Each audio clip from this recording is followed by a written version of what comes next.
serious face.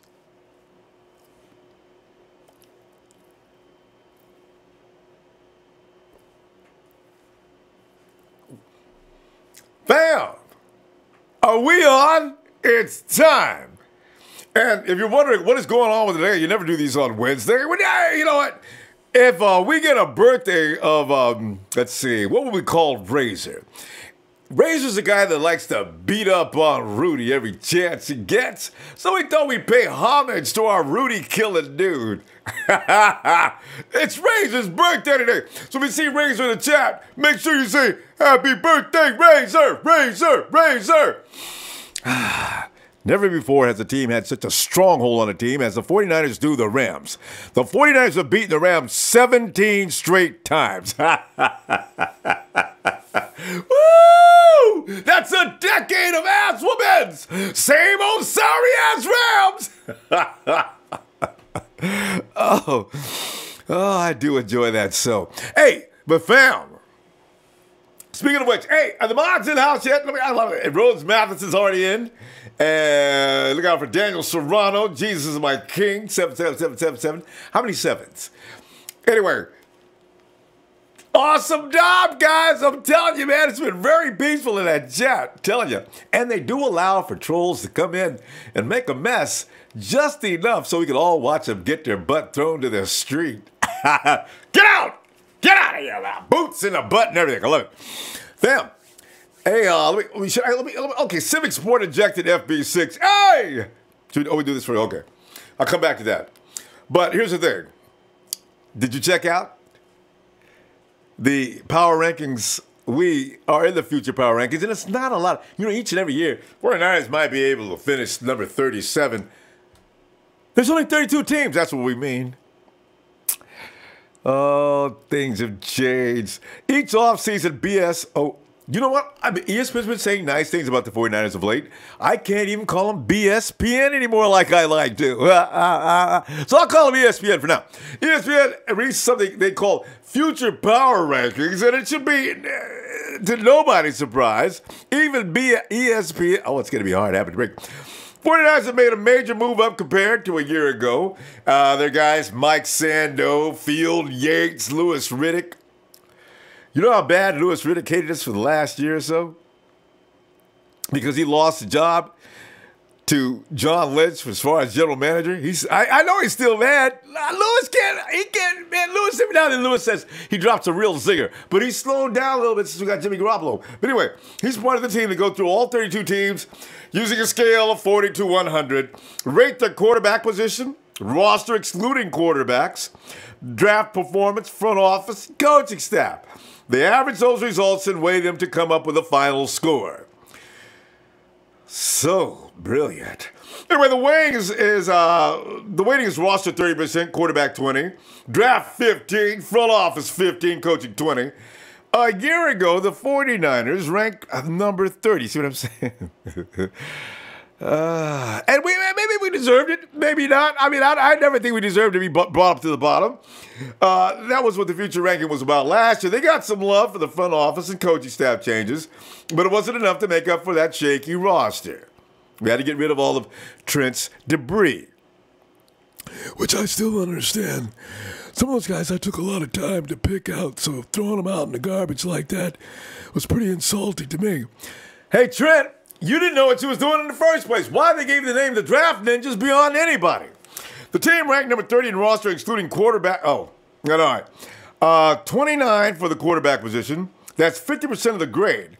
So ranking 16th, 19th, and 21st in coaching, draft, and front office, respectively, were weighed down by the roster.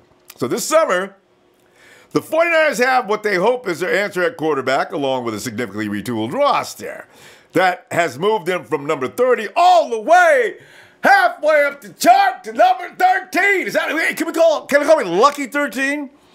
It's pretty simple explanation here, according to what they did. Everything shifted for the 49ers when the team acquired Jimmy G. And we knew it. We didn't know it until he got on the field. Remember how we were arguing all the time? I kept saying, oh my God, don't put him on the field, man. Just don't put him on the field. We don't have an offensive line. He'll be killed. No! They did it anyway. Glad they did. If you said play Jimmy G when I was arguing with you, did I tell you you were right? You was right. Let him play. He ain't glass. And another thing is, Jimmy G can take care of himself. You notice that? Yeah, we all did. So, that stabilized most. That was the most important spot on the unit. So they get grades for that. Equal enthusiasm surrounded Kyle, the brain, Shanahan, an offensive wizard who will maximize the talents at his disposal. Defensive questions persist for the moment. And while GM John Lynch has made some notable moves early on the job, there's still a large sample needed for a better feel as to how we'll stack up in this current position. So let's go to Yates real quick. Yates says, you figure out your quarterback, you figured out the biggest obstacle to success in the NFL. Plenty of players can impact the team, but if you don't have a quarterback, you're operating at a severe disadvantage. Duh. And the 49ers have significant roster questions, marks heading into the training camp, and while Jimmy G has plenty to prove, it's a big step just having him on the roster. Hey, man! People still don't want to, he can't get no real props from the haters, but haters, he's only played 5 games. What kind of samples that? You 49er fans are delusional if you think he's going to, oh, shut up. Anyway, the biggest worry, 49ers management solved the quarterback problem. The Niners knocked it out of the park, to be honest. This is, of course, the field. He's right. Now what concerns me is the defense, specifically if they have enough prospects who can rush the passer. That's bothering everybody. Oh, we got to find out. Or be developed into productive pass rushers. The 49ers were 26th. Sadness. In sacks per pass attempt in 2017. And they could not get off the field on the third down to save their life. Players such as Solomon, T, and Cassius Marsh have to pan out and cornerback. We got that fixed, so don't we, fam? Richard Sherman has to come back better than ever. Yates feels he has confidence in Sherman. He's not so sure about the rest.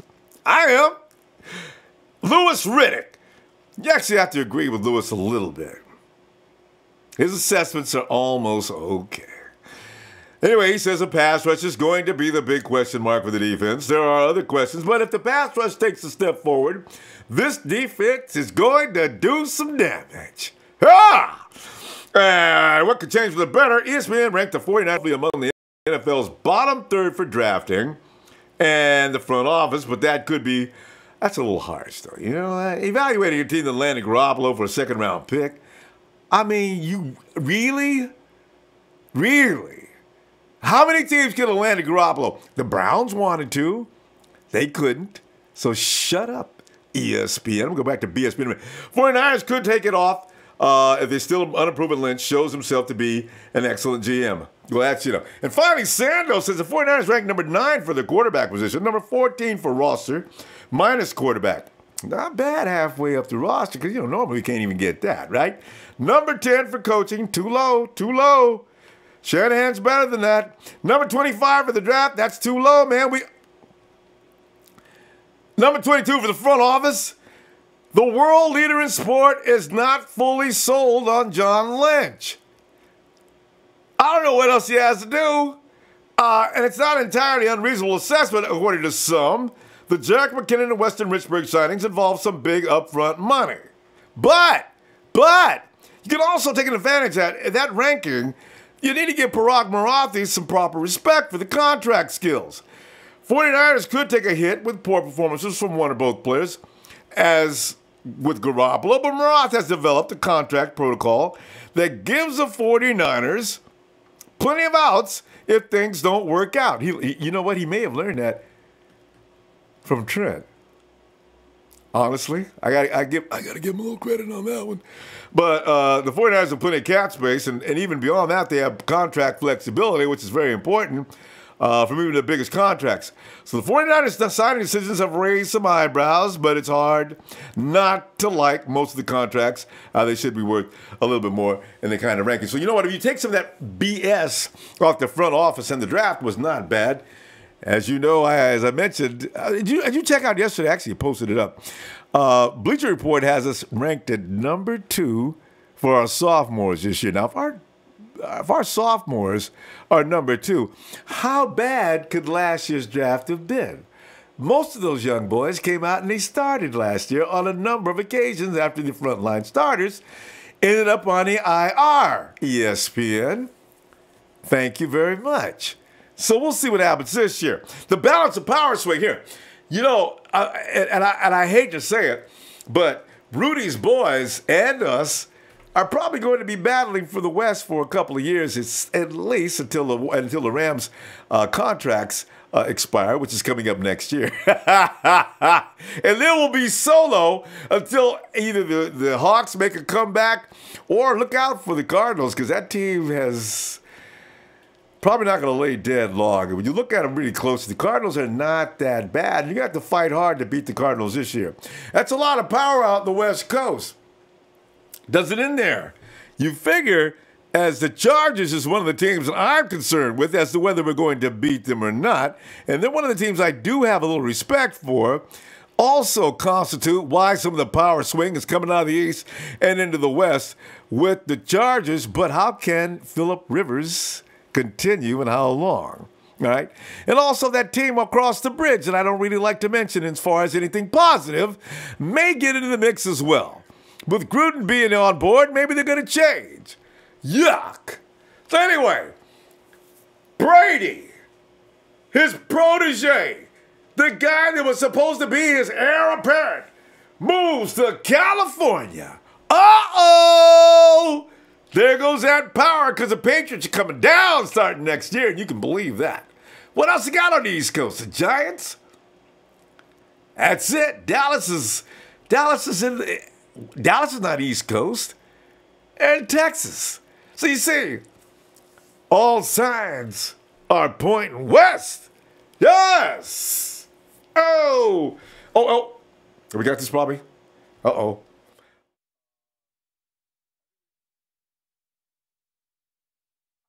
Hey, if you're having sync problems with the voice of it, leave the video and come back in. We just adjusted it. Sorry. Oh, I thought we had it fixed. Okay. Okay. Shut it down. Come back real quick. All right? Okay. Anyway, let's go ahead and go to the, let me take this out. Civic Sport Injected FB6. What up? LG. Hit that like. I agree with FB6. Jordan Perrin. Thanks, Jordan. Appreciate you, fam. Love you back, too. Jason Walker. Yeah, what's up, Jason? Release the trolls. You know, some people like arguing and fighting with trolls. It's okay to until they get disrespectful. When they get real disrespect, you got to excuse them then. My 0724, I haven't seen you in a long time. Happy birthday to the Riser. He says, my birthday is next Wednesday. Hopefully my wife will get me a Jimmy G jersey for my birthday. That's how you put that request in, though. Ian Rappaport says, Niners for life, 49er. Hello, Rod Manhammer. Kid 23. Niners!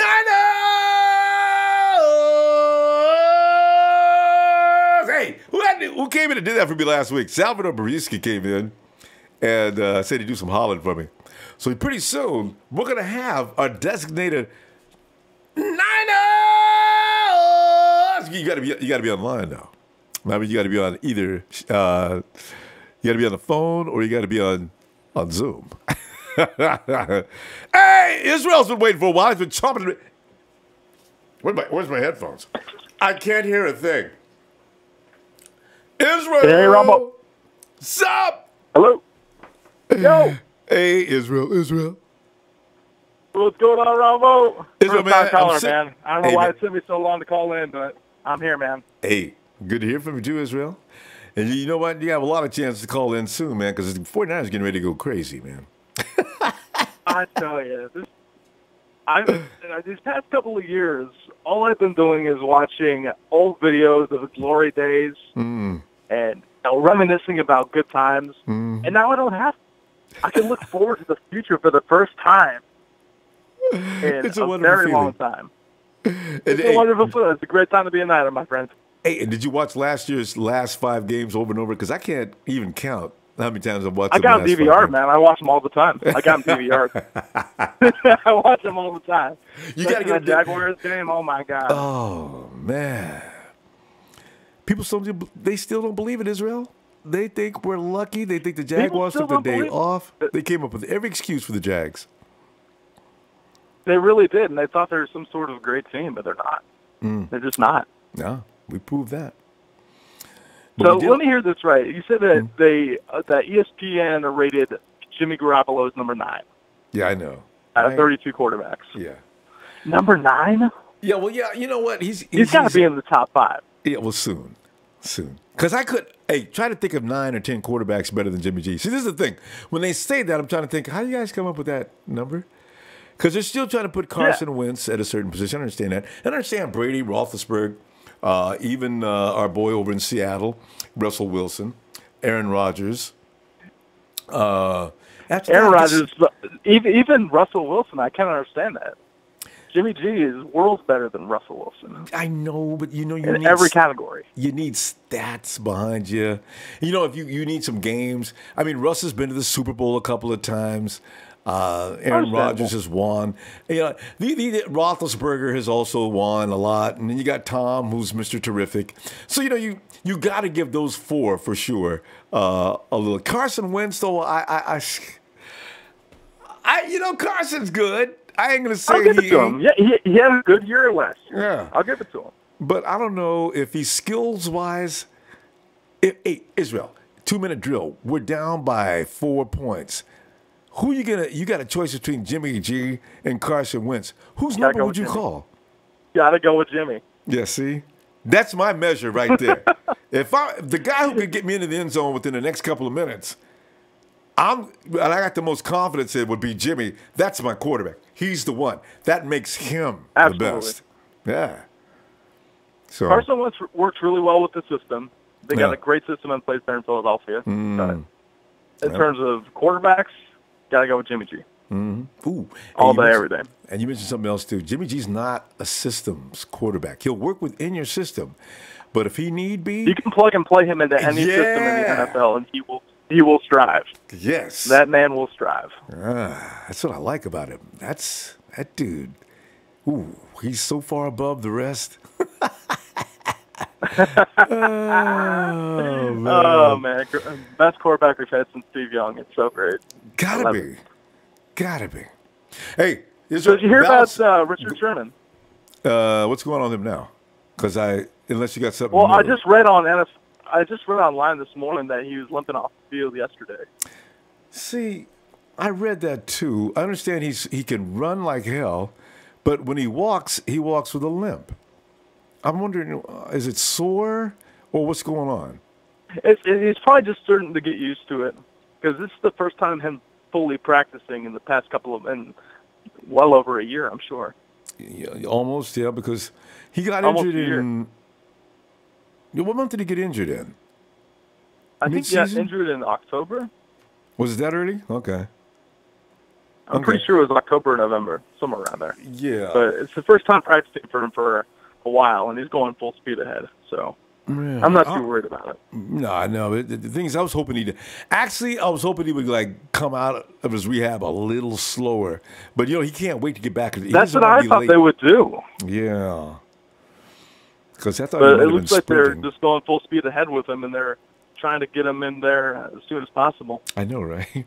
It's not like we need it. I mean, our secondary is okay without him. Well, to be honest with you, our secondary is solid without him. With him, it's going to be better. Absolutely, but. Well, we do Tavares Moore, actually McFadden, Jimmy Ward could actually, I guess. Jimmy Ward, Adrian Colbert. Yeah, Colbert's I'm not worried. He's going to play the safety, though. So, Ward could actually plug in probably as one side on the edge. But, you'd rather have Sherman. But Tavares Moore is man, I really have a feeling he might be the guy. All he is a taller version of Jimmy Ward. Guy. Yeah. But he's a rookie. Except for Tavares wasn't a first-round pick. No. No. And he's a rookie. He's got some things he needs to learn. McFadden is very interesting, but I'm not sure about him. We're going to see him in a couple of weeks. We got some question marks about McFadden for sure. Yeah. Can't wait to the preseason, though, see how these new rookies ball out there. Yeah. Got a couple of weeks, man. It was August 8th, right? Yeah, it was overtime. A couple of weeks. Yes. Let's go, baby. See, so Israel, how you feeling about the balance of power swing, man? Is it about to shift to the West? Is it over in the East with the Patriots? I think so. The Patriots are aging. Tom Brady's on his last year for sure. It's all about the West, baby. West Coast, Best Coast. See, this goes back all the way back to Tupac, Biggie, and all those other guys, you know? Yeah, exactly. West Coast! It's Damn, it feels time good to to be a make claim! Oh. But yeah, the West is definitely going to be king for the next couple of years, for sure. I think so. I do. All right, Israel. Hey, appreciate you getting back in here, man. I haven't talked to you in a long time. So you ain't got to watch some old films I'm actually first time anymore. calling. This is the first time calling in. Is that right? Because haven't I seen you online? There's a couple of guys You in might have. Israel. So maybe, yeah. All right. I probably comment on Facebook one of those days. Yeah. All right. Great to meet you, fam. Tell you what, I look forward to, we'll be back Friday, actually. All right? All right, man. I'll try and make it in there. All right, bro. Talk to you later, Israel. All right, Rob. Have yourself a good night, man. You too. Yeah. So, hey, Daryl. Oh, wait. Let me answer Nathan Retta. Nathan, you got the app. Hey, by the way, if you have the Ronbo Sports app, which is absolutely free, by the way, download the Ronbo Sports app, and you'll have all the information right in the app. You need the phone number and the PIN number, and call on in there. Yeah. All right. Let's see. Hey, Daryl. What's going on, Ronbo? Daryl, I'm sitting back here laughing about the balance of power swing, also the ESPN rankings, and we just got you talking about Jimmy G being ranked too low. We're always going to say that, though, because Jimmy G is not your everyday quarterback, and Kyle Shanahan is nobody's average manager or coach. I think Kyle should be ranked number 2 at the worst, and Jimmy G is top 5, just like Israel said. Right. I agree. I definitely agree. Well, let me Daryl, your television's a little loud. Can you mute that? Okay. All right. Okay. Can you hear me better now? Yeah. Go right ahead. Okay. First off, let me just start off by saying, Ronbo, thank you, brother, for just giving us this show and giving us the chance to, speak up for our players and, and everything. Because we know we receive a lot of negativity, but we know what time it is, and I appreciate that, because without this show, I wouldn't even know who the Hart Foundation or the Hit Squad. Well, I probably wouldn't know who none of my family is. So I appreciate you for that. Hey, and you're certainly welcome too. It's been a pleasure. Yeah, and shout out to my brother James, man. That dude brings a lot of positivity and knowledge to the show. I love hearing that brother speak. And every day, James got plenty every day. So you're right. James like an encyclopedia when it comes to the 49ers.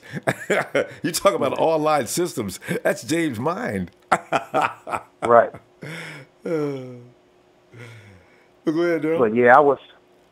But I was thinking it's like we have too many brilliant minds on the team for us to fail like that. We have one of the most brilliant minds in coaching, Kyle Shanahan. We have one of the most brilliant minds in quarterback, and that's Garoppolo. We have one of the most intelligent defensive backs with Sherman. We just have too many brilliant minds for us to fail. Everything is set up perfect. So, and will be executed as such. You can see all that shortly, too. I got a feeling a lot of teams will be surprised by what the 49ers do. Come game day, everybody's going to be walking around doing the same imitation from my boy Jalen Ramsey.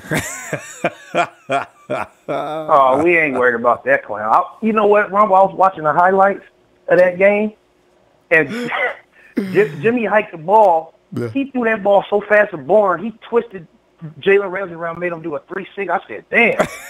Boy, that ball came out of his hands quick. That ball came out of his hands. I was like, shoot. I love when he does that. And the window was about 5 inches wide, right? That's what kills me about Jimmy. Right. Jimmy can see and put that ball. It's like his mind and hand are on the same page. So when he says, I'm going to put the ball right there, see them two dudes? Never mind them. I'm going to put it right there, and guys like Kendrick Bourne will pick it off. Kendrick is amazing with them catches. Ah, He is. Man, great talent. And I don't understand when people say Garoppolo only won 5 games. I'm like, what people are not understanding is we got to a Super Bowl with a quarterback that wasn't good in the pocket, that really didn't read play options. And when I say that, I mean Kaepernick. And don't get me wrong, Kaepernick was he was a great quarterback. I'll never disrespect that brother. He was special. He got us to a Super Bowl. So if we got to a Super Bowl with somebody that couldn't read play option, you don't think we can get to a Super Bowl with somebody that can read play option? And and with a better the difference OC? was right. And see, the difference was, the thing with Kaepernick is what he lacked in pocket passing, he made up for it with his legs. So it's like, I can't read this play, but I'm about to hit you for 60 yards. You know what? So, but with Jimmy it's different. He's a great pocket passer. So I don't understand when people are saying he's only. It doesn't matter. You know what I mean? Yeah. It doesn't matter. You know, Ronbo, you ever just had that feeling in your blood, in your bones, something great is about to happen? Unfortunately, I haven't when I shouldn't, but yes. Yeah. Yeah. Because I thought we was going somewhere last year, to be honest with you. The reason I don't lie about that is because I told everybody last year, oh, hell yeah. Chip Kelly's got his boy. He's got Kaepernick. He's been wanting Kaepernick ever since he first came into the league. Let's go. So I knew he was going places. And then Blaine Gabbert starts the season. I said, uh-oh. And then here comes Cap later. Bad. And then, we're not ready. Kelly, his program is not working, is it? Oh, no. So, yeah, that's why I say. And I thought Jimmy Thompson was going to do all right because we still had the same team from the year before, basically, except for about 20 guys. So, man. But this year, it's different. It is. I was watching after the Titans game when he got us down the field in a little over a minute. Oh. The commentators after the game, they actually did give him credit. It was like, the tables have turned for the 49ers. Have you felt it? And the other sports commentator said, yeah, he said Jimmy's a whole different animal. I said, yes. I've seen it. I was like, man, you know what, Ronbo? I actually went out and bought a new TV, a 4K TV. All right. I was like, I just went to the store and said, give me the most expensive one. Shut. And my brother said, what? You were taking football seriously all of a sudden. No, it's funny because my brother said, why you get the TV that's so expensive? I'm like, because I want to watch my team whoop ass in 3D. So, yeah, you did the right thing. That's going to pay off in just a few weeks, man. Ooh, I expect some block. I mean, because the thing is, when they fully comprehend even half of Shanahan's playbook, oh, man, option after option after option. If they can execute, there's not a team defense in the NFL that's going to stop Shanahan. None. Believe it. That's not an exaggeration. That's not hyperbole or anything else. Shanahan is miles above most and every DC in the league. Goes without saying. And you know what? And that's what I'm saying. Like, Jimmy didn't even know the playbook. He was just out there doing him. He was just kind of making his own call. Like, Shanahan gave some rehearsed plays. But here's the thing. Yeah, you're right, though, because there were some times when the rehearsed play wasn't going to apply. Jimmy G had the good sense to come off schedule and modify whatever they were doing to make it fit. But what I still don't understand is his receivers did too. Did Jimmy manipulate them from a distance? I mean, you see him out there. Sometimes he's waving the ball. He's waving his hand. He's directing. And his guys are falling in the line. He zaps them with the passes. I was saying between a window 6 inches wide. They make the catch and play. And you say, God almighty, what is this? What did he just do? This is our year, Ronbo. And I'm not worried about the people talking about Richard Sherman because Richard Sherman, he lives to play mind games. He plays mind games with a lot of people. He's probably not even hurt. He's probably just fooling everybody like he always is. He makes sure everybody sees him limping. When he gets home, he walks normally. And wife probably asks him, I thought you were limping. I saw you limping on TV. You see, you don't know me by now. You know ain't nothing wrong with my leg.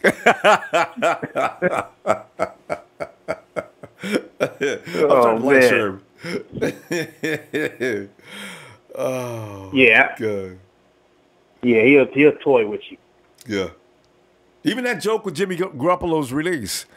Sherman did that on purpose. This is why I told people on social media, well, we got you now, man. And Sherman came over there and screwed up. What did he screw up? Told everybody he takes his hand off the ball before you start. You believe it?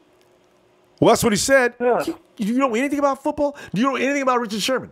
And by the way, before anybody throws the ball, they take the hand off the ball. Anybody that fell for that is a naive, gullible idiot. Of course, he didn't talk to me no more. But I get upset sometimes when I'm on social media. I say things that I probably shouldn't say. You can't let that get to you. You know what I mean? If you're not doing nothing great, you have no critics. Yeah. So we doing something great. Yeah. So we'll see. And we'll see soon, too. Yeah. And Sherman's going to quit limping. But he's making sure everybody finds out about him limping. He's reading it himself. He's probably laughing. Yeah. I like how he just plays with people's emotions and stuff. It's funny, though. Yeah. It's almost to the point where it's amusing now. It's like, okay, we know he's messing with you. It is, Dale, because how can you run all out like that? Because the report says he can run at full speed, but he can't walk. What? Really? I said, Sherman, when he gets through with football, he's going right to Hollywood. All right, he's out there acting. I mean, if he was really limping, he'd fight that so you wouldn't see it if he was worried about it. So anyway, the foolishness will end soon. We'll see. All right, Daryl. Hey, I'll tell you what I'm doing, man. I'm looking for you Friday. We're gonna take off tomorrow. And, okay. All right. I'll see you on Red Gold Radio. All right. All right. Take it easy, Ronbo. Appreciate you, and shout out to the Empire. Thanks, Daryl. Appreciate you, fam. Talk to you later. All right. Yeah. Bye. And should I jump up here and see what Michael Sweat's doing? He says Richard Sherman should not play this season. We need him 100% for next season. Don't fall for it, Michael. I doubt very seriously whether a man can run that hard. Michael, have you ever been hurt before? An ankle or anything like that? And tried to sprint? You would be down on your knees crying because you cannot explode off a foot that's not healthy. Can't do it. Have you ever sprained an ankle or anything like that? And Richard's, I think he's playing mind games. Let's see. Oh, we already did Michael Sweat. We're going to the top. All right. Okay. Let's go. Hey, Norm. Come on to the phone, Norm. Niners all day. And twice on Sunday. And, there's this talk going on about the San Francisco 49ers. They're at ESPN. I was watching something yesterday, days ago, I think. They're talking about Jimmy Garoppolo could be number 5, one of the top 5 quarterbacks in 2018. He's got such a good advantage with Kyle Shanahan. Mm-hmm. Being his offensive coordinator, and that. Norm? Jimmy G this year. But there's this speculation, and I was just talking to a Vikings fan about this. You know me, how I get down with these Vikings fans. Because we got to face them week 1. And they were talking to me about Jimmy G's going to be the only guy that they have on the team. Are you kidding me? Are you such kidding a me? Myth. Now, you see, they didn't learn their lesson. They got burnt by Marquise Goodwin last preseason. I know that was a preseason game, but yeah, I mean, it was dress rehearsal, and that game alone said a lot about the Vikings defense. You know what I'm saying? How they was gonna get down. So I don't want to pay attention to all that preseason garbage. Or they still gonna get whooped up in week 1. They're gonna get burnt by a good win. Pierre Garçon's gonna be back out there, and Trey Wayne's the one no problem with him. Reuben Foster gonna be out there smacking the running back around again. You know what I mean? Like, it's not just gonna be Jimmy G carrying around the whole team. That's not the only team you got to worry about. We got DeForest Buckners. We got Richard Sherman. We got a Killer Witherspoon. We got Jerick McKinnon running touchdowns in that same stadium he used to do it last year in their uniform. So, it's going down. And he's going to put all the right tools. There's going to be a whole lot of weapons out there that Jimmy G can use. That's so true. A whole bunch. That's so true. I get so tired. Juice check. Yes. Kittle. Select time. Select time. Kendrick Bourne. Oh. Kendrick Bourne. Go. It's my boy. Oh my God. Did Dante Pettis? Oh my God. I think Dante Pettis he gonna. I don't talk too much about Dante Pettis, but you might see me talk a lot about Dante Pettis this year. Play. Coming up. You can play. And then returns. Norm, we never have any business not having great field position. We got the best that college had to offer in both kickoff return and punt return. Right. How did that happen? Shaking and begging out there. Dang. Now, the power switch, this power balance in the NFL going from east to west. And it's been happening for the last couple of years now. Seattle had it, you know what I'm saying? Seattle had it in the NFC West. Then now LA has got it. And now San Francisco's coming in trying to take that from LA this year. And, now you got Arizona still trying to creep up. But now you got these other teams, and you get the AFC West. That's going in. I mean, remember we was talking about those wins and losses. AFC West would be our problems. Broncos defense, Chargers defense, Chiefs defense. You know what I'm saying? And they got some hitters. Yep. So the West is going to be redefining football on offense and defense. I think the AFC West has got defense on lock, though. Oh, the Chargers. Even though the Jaguars do still have the best defense, but you know what I'm saying? Like, it's just like this. This is like I was telling the Vikings fan. Did you see how the Niners carved up the Jacksonville defense? And y'all swear to God that y'all defense is better than that. Y'all swear on your lives that y'all defense is better than that. How come y'all couldn't do Philly like that then? Right. I had no answers for Philly. So you think Cal Shanahan is not going to you think Cal Shanahan is not going to look at that game? All right, whatever. But it's going to be some purple rain. It's going to be some purple rain at Paley Park. You feel me? Tell you. Week 1. And they got a new offensive coordinator over there. And Kirk Cousins it's not got to learn It's not going to be game blouses. It's not going to be game blouses in Lake Minnetonka. I guarantee that. Take off all your clothes and jump in that lake. Oh yeah. So look, we got a top 5 quarterback.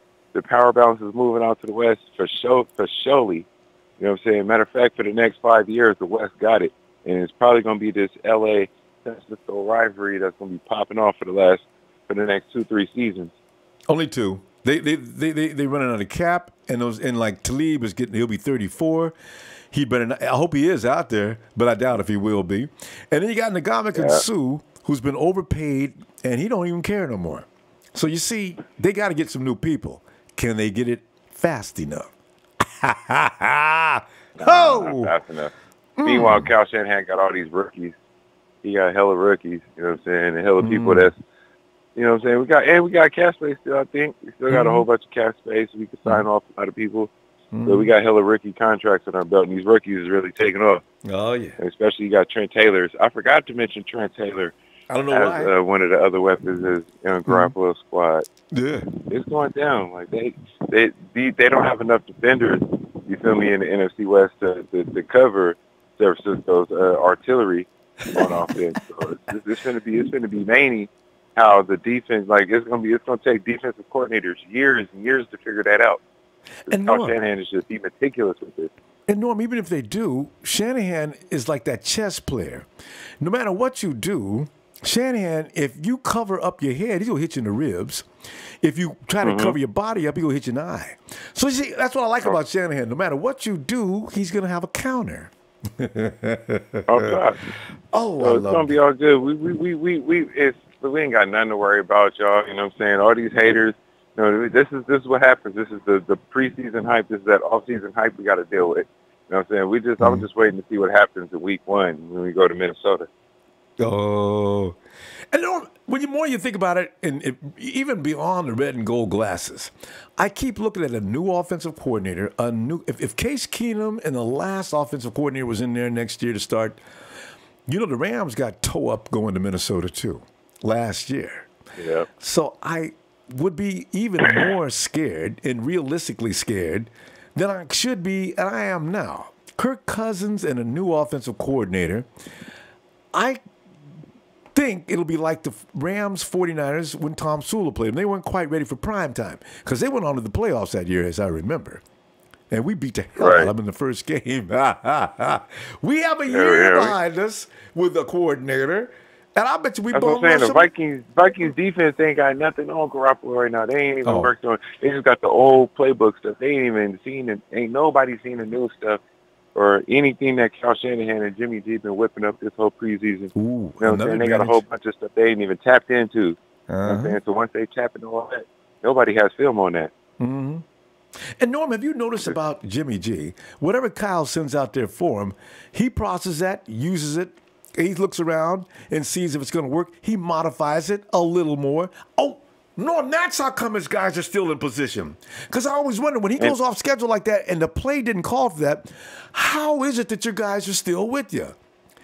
Jimmy G is able to see. He able to take things out. He able to see what's on the field real fast and be able to calculate off that. He able to clock in like, okay, this is happening. Whoop, whoop. All right, and then go out and then be able to execute. Like, I noticed that about dude. He hella smart about that. Yeah. And within a split second, he can do all that, analyze it, process, and fire the ball as if it were fired out of a machine. Hands like Kendrick Bourne and pull it right in. It's just a well, what do we got here? Y'all thought Brian Hoyer dusted y'all, yeah?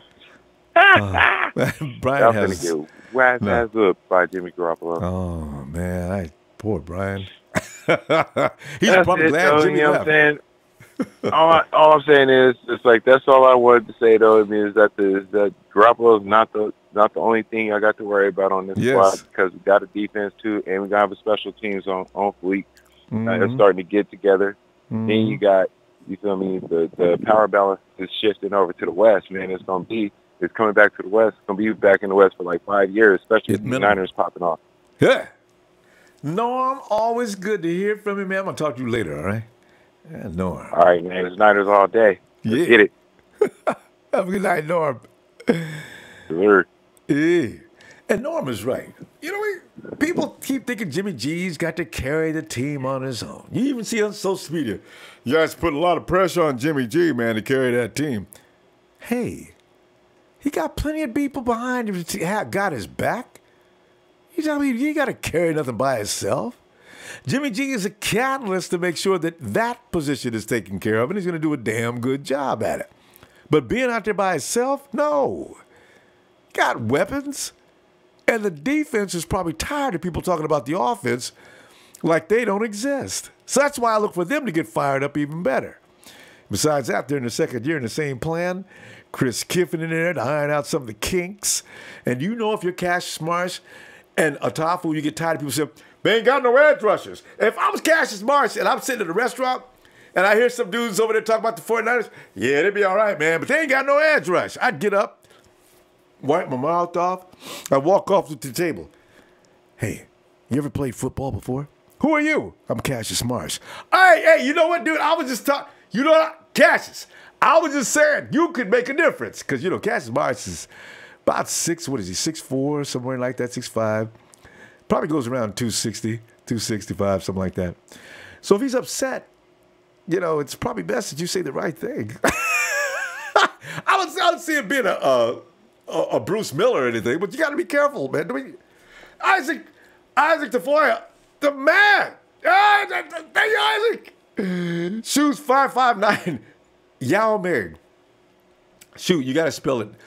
That's Y-A-M-E-A-N. I love when you spell it like this, though. Fernando, what's up? Hey, Kevin Hernandez says, Kevin Hernandez Jimenez. Jimmy! Vincent Johnson, 49ers trade up in the 2019 NFL draft to select. 2019 NFL draft to select. Oh, hey, I've heard about him. Nick Bosa. You probably would have to trade up to get him. Because we're not going to be in a position to get all these frontline blue chip players early in the draft like we have been. And DJ Serrano, 49, damn, we on before 7. Now, we would have been. We were a little late today. Hey, I want to apologize out to the East Coast. I had every intention of being on earlier, but we had some mess-ups. So, and if I told you the mess-ups, then they're heartbreaking. But anyway, Dave Earl, go Niners! DJ Serrano says 1 week still before training camp. This day next week, fam. No pads up. Third Saturday, though. Pads on. And Conroy Tyrone Aurelian says Niners are you are I'm not sure if I'm finished reading that. But you got to reinterpret that. Okay. YMSA, Samuel, Nick Bosa is going to be better than Joey. Whoa! Is he really that good? I've heard about him. Stronger King 23, what's up, Niners? Niner Joe Empire, what's up? YMSA, Samuel, I definitely trade up for Nick Bosa. Ooh. Vincent Johnson says, yeah, Ming. That's how you're supposed to spell it. Jordan Perez, go Niners. 49er, Ronbo, yo. Jeff Tank on, BSPN has been in light happy B-Day. Oh, yeah, for Razor Ramon. Hey, where is Razor? Vincent Johnson says, I feel like we have the depth we need. Now we need to select those impact players. Nick Bosa would be awesome.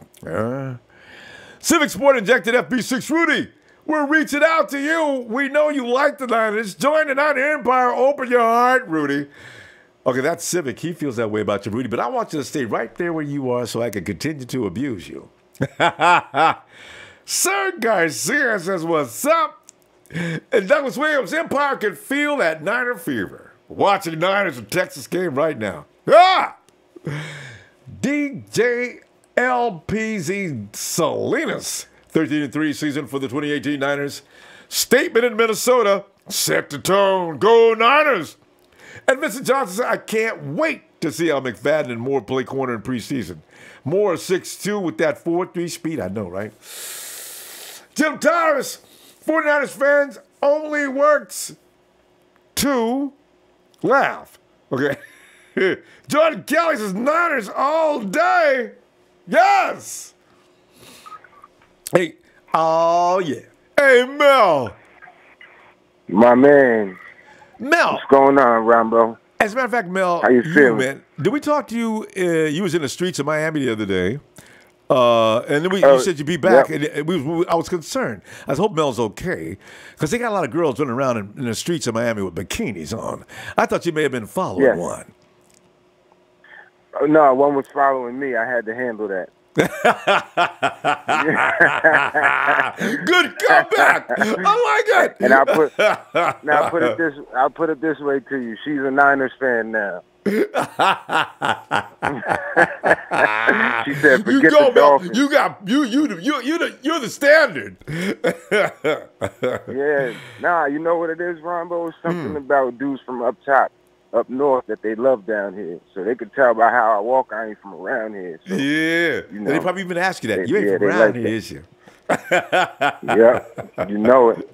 Hey, Mel, here's the thing. Yeah. You know, people think that G is going to have to carry the 49ers. We, tonight, are going to destroy that myth. Norm already started on it. But why are people confused into thinking that Jimmy G is going to have to do all the work himself? He may do some of the heavy lifting, but not all of it. Right. Well, what they're doing, this is just my perspective or perception on the whole matter. What they're doing is going back to what transpired last year and what was happening before Jimmy G. So when he came into the fold, we were 1-10.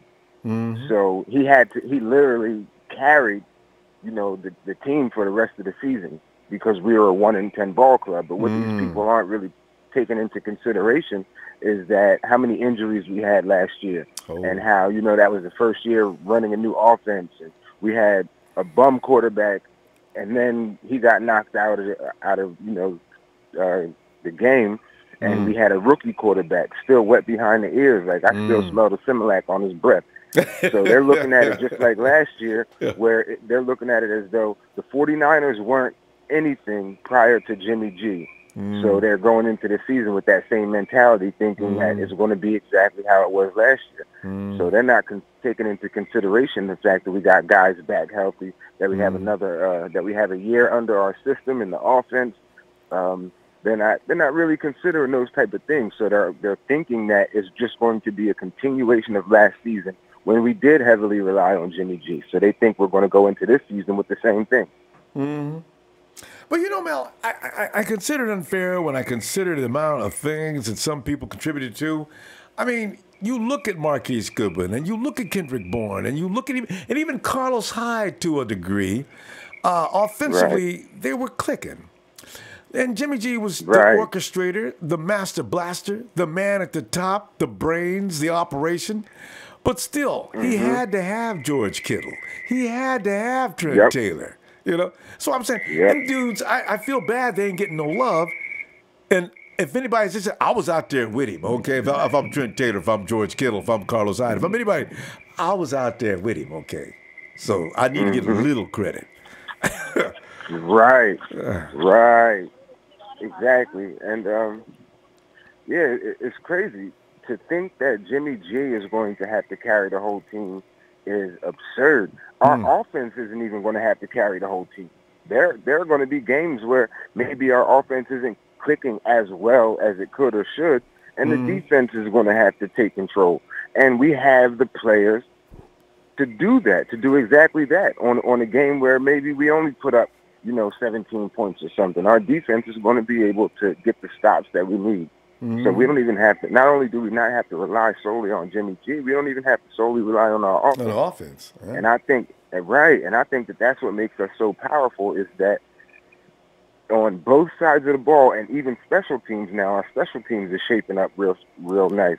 But on both sides of the ball, we have a unit, an offensive unit on one side and a defensive unit on the other side, as well as individuals who can just straight up take a game over if and when it needs to be taken over, because there are going to be times where we rely on, okay, this is where Jimmy G is going to go crazy, this game right here. Then it's going to be, okay, McKinnon is about to have a crazy day rushing. Then it'd be another game where McKinnon, because of the game plan and whoever we're playing, is going to have a crazy day receiving. Or it's going to be days where he doesn't get that many touches. It's all going to depend on who we're playing and the matchup, because that's what Shanahan does best, is he exploits matchup. And that brings me right into the segue where, we were talking about a little bit ago. I just heard the Minnesota Vikings, the first game. They don't scare me. There's not one team out there that scares me. I don't care who's on their roster. I don't care about any of that. But particularly the Vikings. Is Cousins good? Yes. Is he elite? No.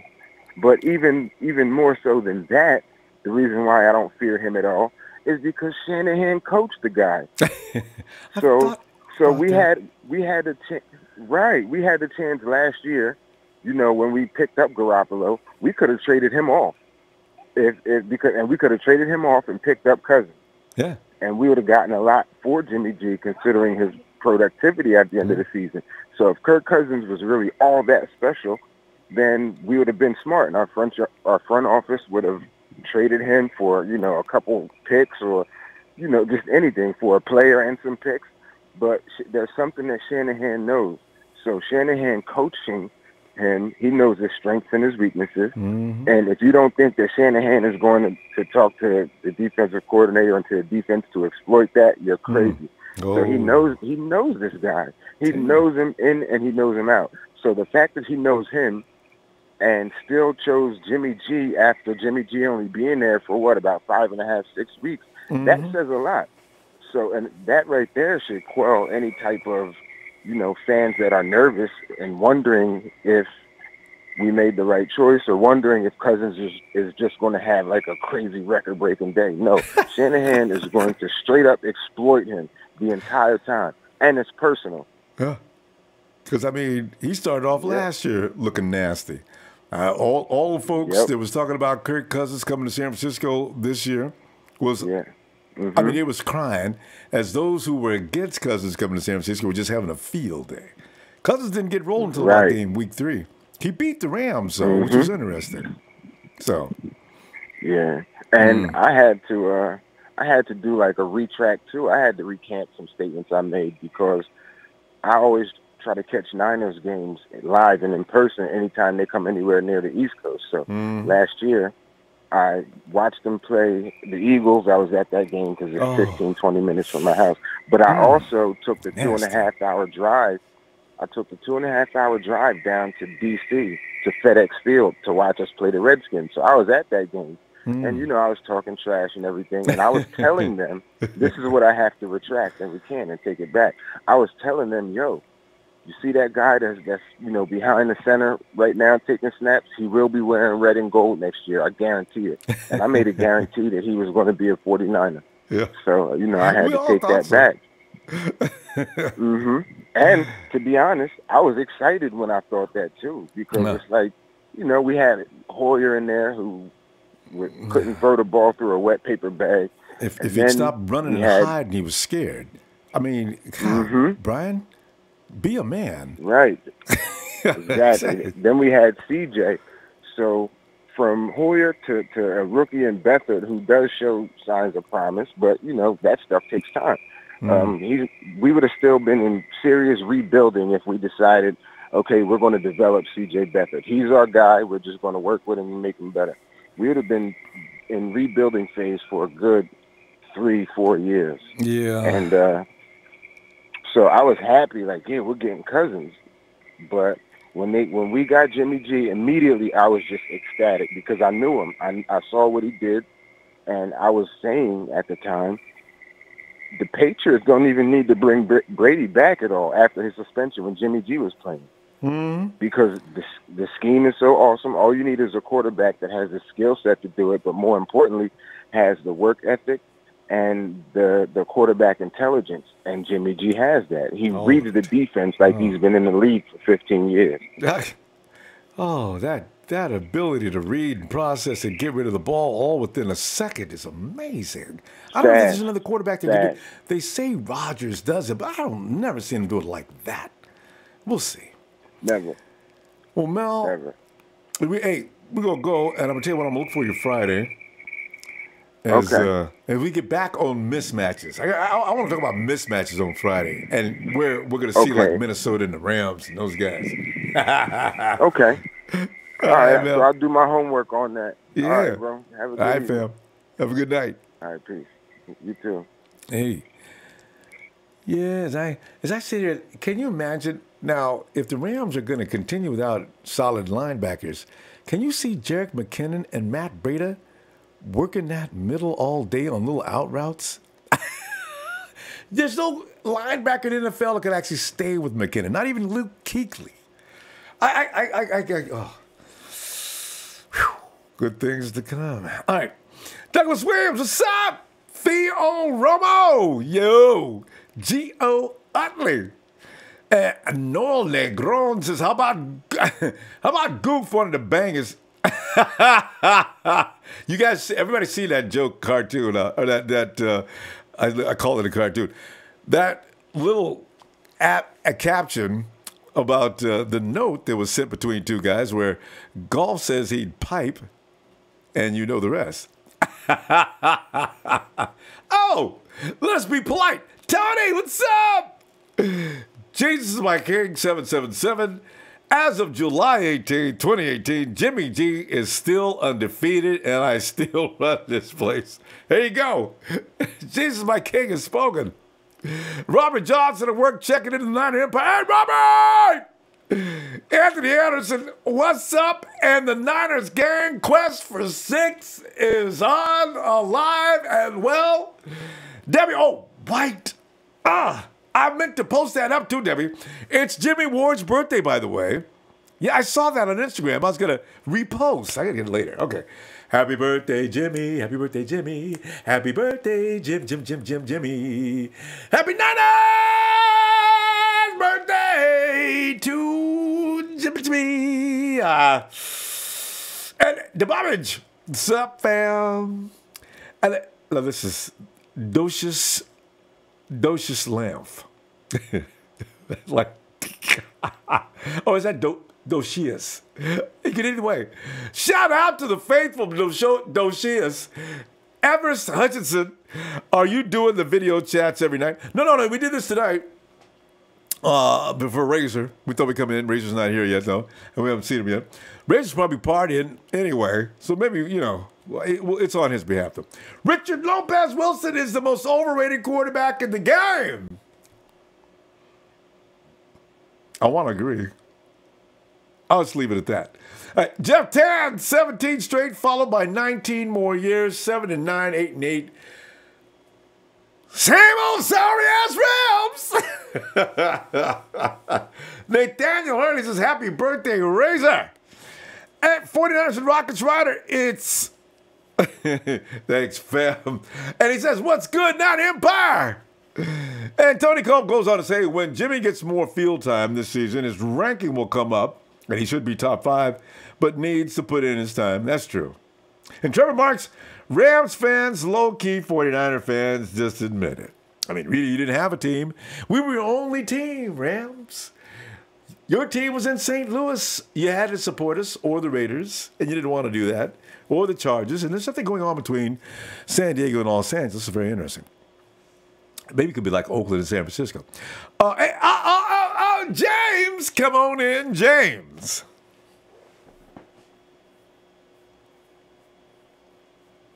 Yo, Ronbo. Yeah. And what's this? What's That's not good? James. How's it going, man? It's another James. Oh, James! my man. Hold on. Wrong James. My fault. No, it's not your fault, James. Normally when I see James' name, because you and the other James are the only guys who have the name James. So I was always confused. What's up, man? Right. All right, I'll wait. All right. No, you need not wait. James ain't here yet. You're Oh, the only James we got. Okay, my fault. Okay, what's good? Okay, my fault. All right, what's up, man? Yeah, I know. We're just sitting there. We're just playing a lot of ass whoopings on the other teams. Yeah, you know what? Here's the thing, James. I'm looking at, let's see. First, I looked at Rams. I looked at mismatches. We don't know who the linebackers are yet. Hell, nobody does. I don't even know if the Rams do. So you know how Kyle likes to mismatch up on teams?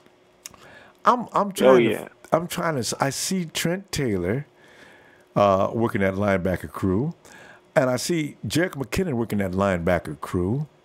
I can't wait to see what the Rams do to retaliate. This is what's gonna happen. They think this is what's gonna happen. They're gonna say, "Oh no, Trent keeps getting these slants and taking them for 20. He keeps taking them for 20. We got to bring the safeties up a little bit. Okay, bring the safeties up, and there goes Marquise for another 7. I mean, like Jimmy hits him in stride as they try to run a blitz on the same play. It's over. It's over. I mean, like Ramsey said, they got schemed. And Shanahan will scheme the Rams. And he will scheme any team with no linebackers. That's just too easy for Shanahan. That's too easy. I mean, because the guys he has for his receivers are too elusive for any linebacker, period. This is why Shanahan. The only linebackers that are going to save you will be Luke Kuechly and maybe Bobby Wagner. But they might get schemed themselves. So. Yeah. Shanahan's not going to go toward any team's strength. See, that's what people don't understand. People be thinking, well, man, you ain't going to do that with our front line, man. Front line's bad. You guys ever heard of a bootleg? How about a rollout? How about a little screen action? Your front line's going to be nullified. They think that Shanahan's some old school man that just thinks, oh, this is my scheme and this is how it's going to be, and that's it. No, if he has to make adjustments, he's going to make them, and it's going to be over. He's going to make them as soon as he sees what he needs to make, and then he's going to execute it with the players and everything. It's over. I mean, and the special teams is what's going to be a big momentum changer for us too this year. When Pettis is taking it 45. Oh my God, 45 yards, 35 yards. Everybody gets pumped up, and you know he's going to take one to the house sooner or later. Oh yeah, definitely. I expect him. I predict him. I hope he gets probably like 2 in the preseason. Preseason, I say he gets probably 2. That would be cool. Like Bolden did, even though he didn't. Even though he's not. He's in trouble right now. I forgot about Bolden. He didn't get in the preseason. Oh, he did get in the preseason, but I'm not really worried about him as much. I think Pettis fills the role, and I don't think he's going to make the 53. And you ain't seen DJ Reed yet, James. DJ Reed was just as good. See, Pettis' punt. I mean, DJ's kickoff. DJ Reed was like right up, just a couple notches below Pettis as far as returns go. Can you imagine that? We got both the NC2A best. 2 of the best. 2 of the best in the back. That's scary. How the hell do we pull that off? You can't say don't kick to him. You can't say don't kick to him because either way, you're gonna have to kick to one of them. And if you don't, it's gonna be if you don't, it's gonna be at the 30, automatic. I put them both back on too, man. Every play, every time kickoff or punt, I put them both there. All right, go ahead, kick it. And if your boy ain't got enough leg to put it in the end zone, you could be in trouble. You go punt the ball? Go ahead, punt it out of bounds. You go put us on the 25-yard line. We don't mind. It's going to be too easy. Jimmy G. I mean, too many people have been doubting Jimmy G already as it is. And Jimmy G, he said he doesn't listen, but inside I know he hears the doubts. He listens to the doubts, but he doesn't listen to the good. Yeah, unless you could escape your TV, you put it on mute all the time or something, you still be hearing. And if you open up your computer, you're going to still see little nasty remarks. Oh, man, he just won 5 games in it. He won them all in a row, you dumbass. I get a kick out of people trying to say he only won 5 games. He hasn't lost one. You didn't mention that, though, did you? And by the way, he won 7 in a row. Right. Right. On top of the last 2. And they say momentum doesn't carry, but yet again, he won those 2, and he's still winning. So from the other team. And James, they were close. It wasn't like he was, those are close games. That game against the Titans, he had to go down and win that game in the last couple of minutes. We were going to lose that game if Jimmy G doesn't come out and do what he did. Let me tell you something.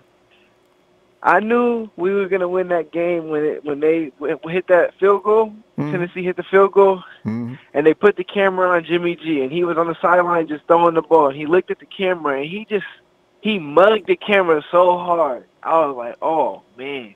You see it in his eyes. This man is ready to go. He's about to come and take the dub right now. Like, dude's a winner. I said, I wasn't worried. I said, I'm not worried. I'm not worried. And he just did it. He did it so calm and so smooth. Like, there's nothing about he's not the real deal. Because if you want any quarterback that can take control of a team is dangerous, man. He's dangerous. Never panics. Never looks like there's anything going on to be concerned about. Even against Chicago, we had to win that game with a field goal. Jimmy G still in control. Way in the back of the end zone, too. Texans. Way in the back of the end zone. Texas was killing. And Jadavian was just killing us. Jimmy gets up off the ground, dusts himself off. Let's go. Hey, come on. That's the best you got? Come on. Right. And then they trying to talk about my old Sherm dog, talking about he was limping or something. I'm not worried about it though. I'm really not. I think that Sherman, that's what all football players limp after practice pretty much. That's what I know for sure. Because you're always gonna have something hurting, but in the end of the day, if you look at Sherman's career, he has never had any injuries that taken him off the field. And ain't going to start now either. Tell you what, fam. Well, tell you what, I'm going to look for you Friday. We'll be on back on Red and Gold Radio. Okay? Sounds good, Ronbo. Have a All good right, one. And James, when I see I said James, I will not automatically assume it's the other James. Give you respect. All right. All right, My fam. bad. You good. All right, Thanks, you have a fam. good one. Hey, have a good night. And don't you love it when we zoom in on Kenny? Kenny's like the most comfortable guy in the world when he's at home. Kenny, come on in, man. Well, we're sitting here trying to let everybody that wants to hear it know, stop talking about Jimmy G being out there carrying the whole load by himself. He's got lots of guys that got his back. So, yeah, and the balance of power has definitely shifted toward the West. So, what you got on that? Man, I got total confidence in our team this year, man. No doubt. You know, just a little bit of stuff I seen last year, man. It's undeniable. I mean, you can't deny it. And people will not give Kyle Shanahan enough credit for me. And people still, ESPN disrespected him. They put him around 20. How are you going to put 20?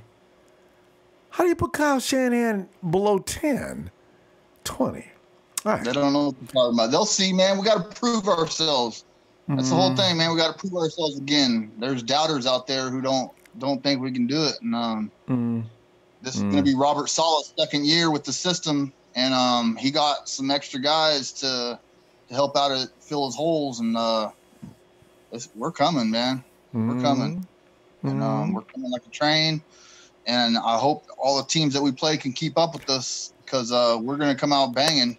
We're going to be a high-scoring team and probably the highest-scoring team in football next year or this year. So I hope everybody's prepared.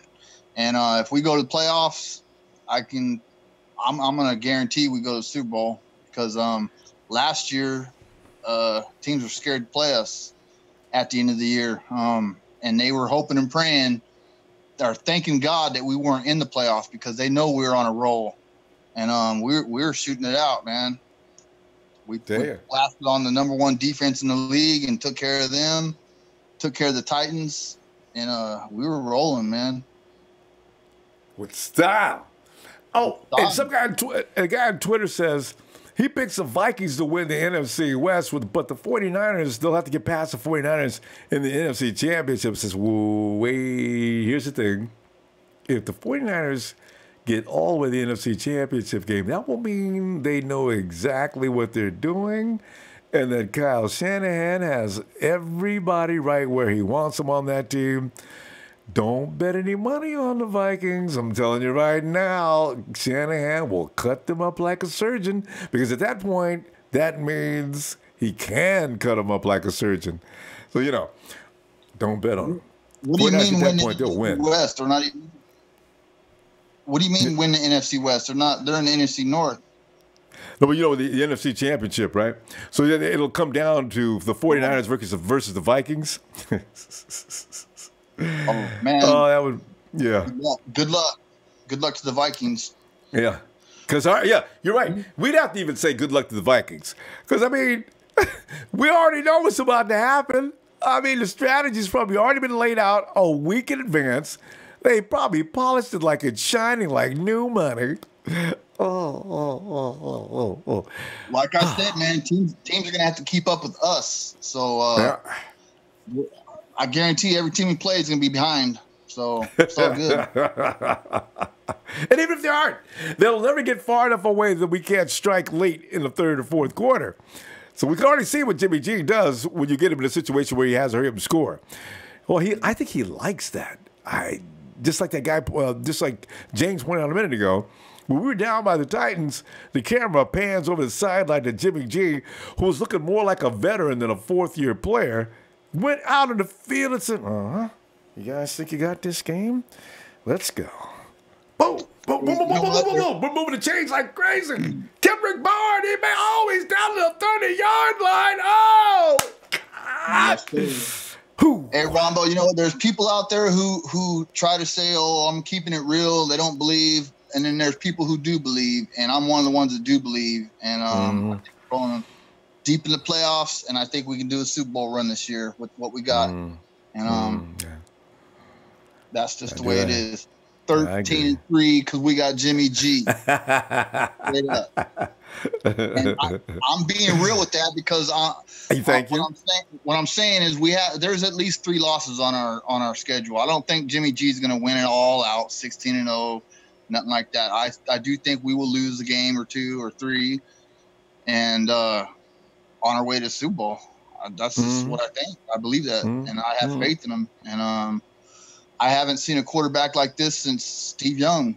And I mean, Jeff Garcia was all right, but Steve Young is the one I compare him to. You know, after Joe Montana, I'm not going to compare him to Joe because Joe's the greatest of all time. But you're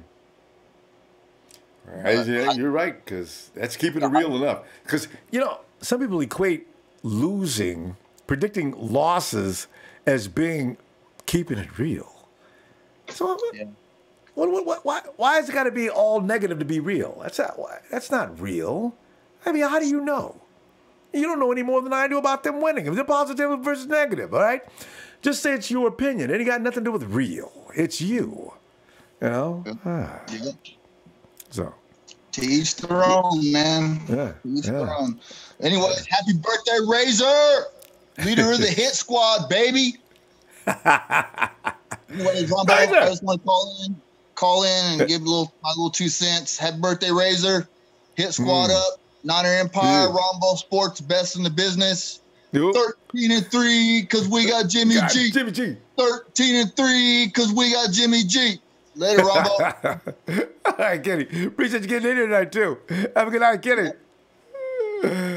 Oh, God. Should I knock out a little bit? Oh, Mike. Gregory Weisberg, what's up, man? Brian Brown says, any chance we bring back Elvis Dumerville? Hey, that's a good question, huh? You know, Elvis is like on a retainer, right? I don't know if they're going to bring him back or not because, I think it's about roster space. I got to keep some of the kids around, so I don't know if they're going to do Elvis or not. Squeaky clean, John Lynch grabbed another team's third-string running back and made him our starter. Bad move. I'll get back to that. Anyway, Jeff Tan, by the way, Jimmy Garoppolo for MVP will win you less money than if you pick Matt Ryan, currently in Vegas. Whoever said that about Jerick McKinnon can shut their mouth. Yeah, I know. That's just Squeaky Clean doesn't understand. That's just poor judgment. Toya Scott, hey, Ronbo, we love the Niners Empire. Yes, we do, Toya. And Trey117, what up, Empire? Niner fam, up in the Great North. What's up, Trey? Dylan Craddock, I love Shanahan, but still a spot in my heart upset for Harbaugh's gone. Yeah, that's understandable. And Slick 68, I watched the replay of the Niners versus Titans game last night. Doesn't get too tiresome, does it? Robert Johnson, red and gold till I'm dead and cold. Oh, and David, it says a Kudajar. Man, the excitement of Jimmy not just eyeing one receiver is great. True quarterback explores multiple targets. Yes, right? Douglas Williams, the NFL, getting ready for Jimmy Unstoppable. I love that one. That's one of my favorites. Gil Fista, we got a solid special teams also. Oh, and they added so many more super athletes this year. Daniel Garcia, what's good? Not a fam, not an Empire 831. What's up, fam? Daniel. And TJ Sarabin, any news regarding Joe Williams? And no, actually, it's very quiet with Joe. Nobody's saying anything about Williams. Alca Brown says, I need a shout out to the 559ers Empire fam.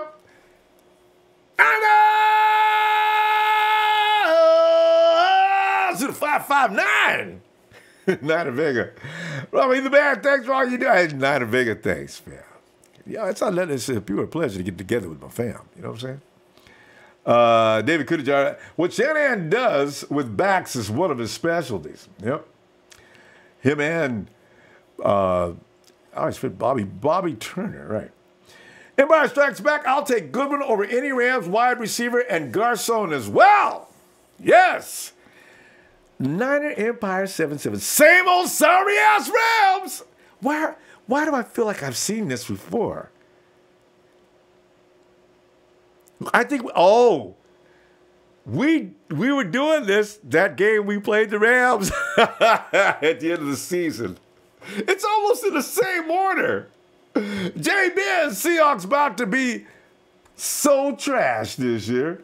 And Tony Combs says, question, if we beat LA twice and go 2-4 in our division, can you say the 49ers have improved? If we beat LA twice and go 2-4 in our division, can we say the 49ers have improved? No.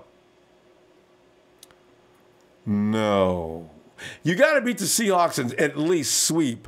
You know what? If you go 2-4, that means no. Yeah, that's not good, Tony. You got to at least beat the Rams split. Twice. Yeah. But at minimum, you got to split with the Rams. You probably need to sweep the Hawks and the Cardinals. Now that's a success because they're not. These guys are both at their weakest. We've seen them in years. What was that, Chip? Oh, okay.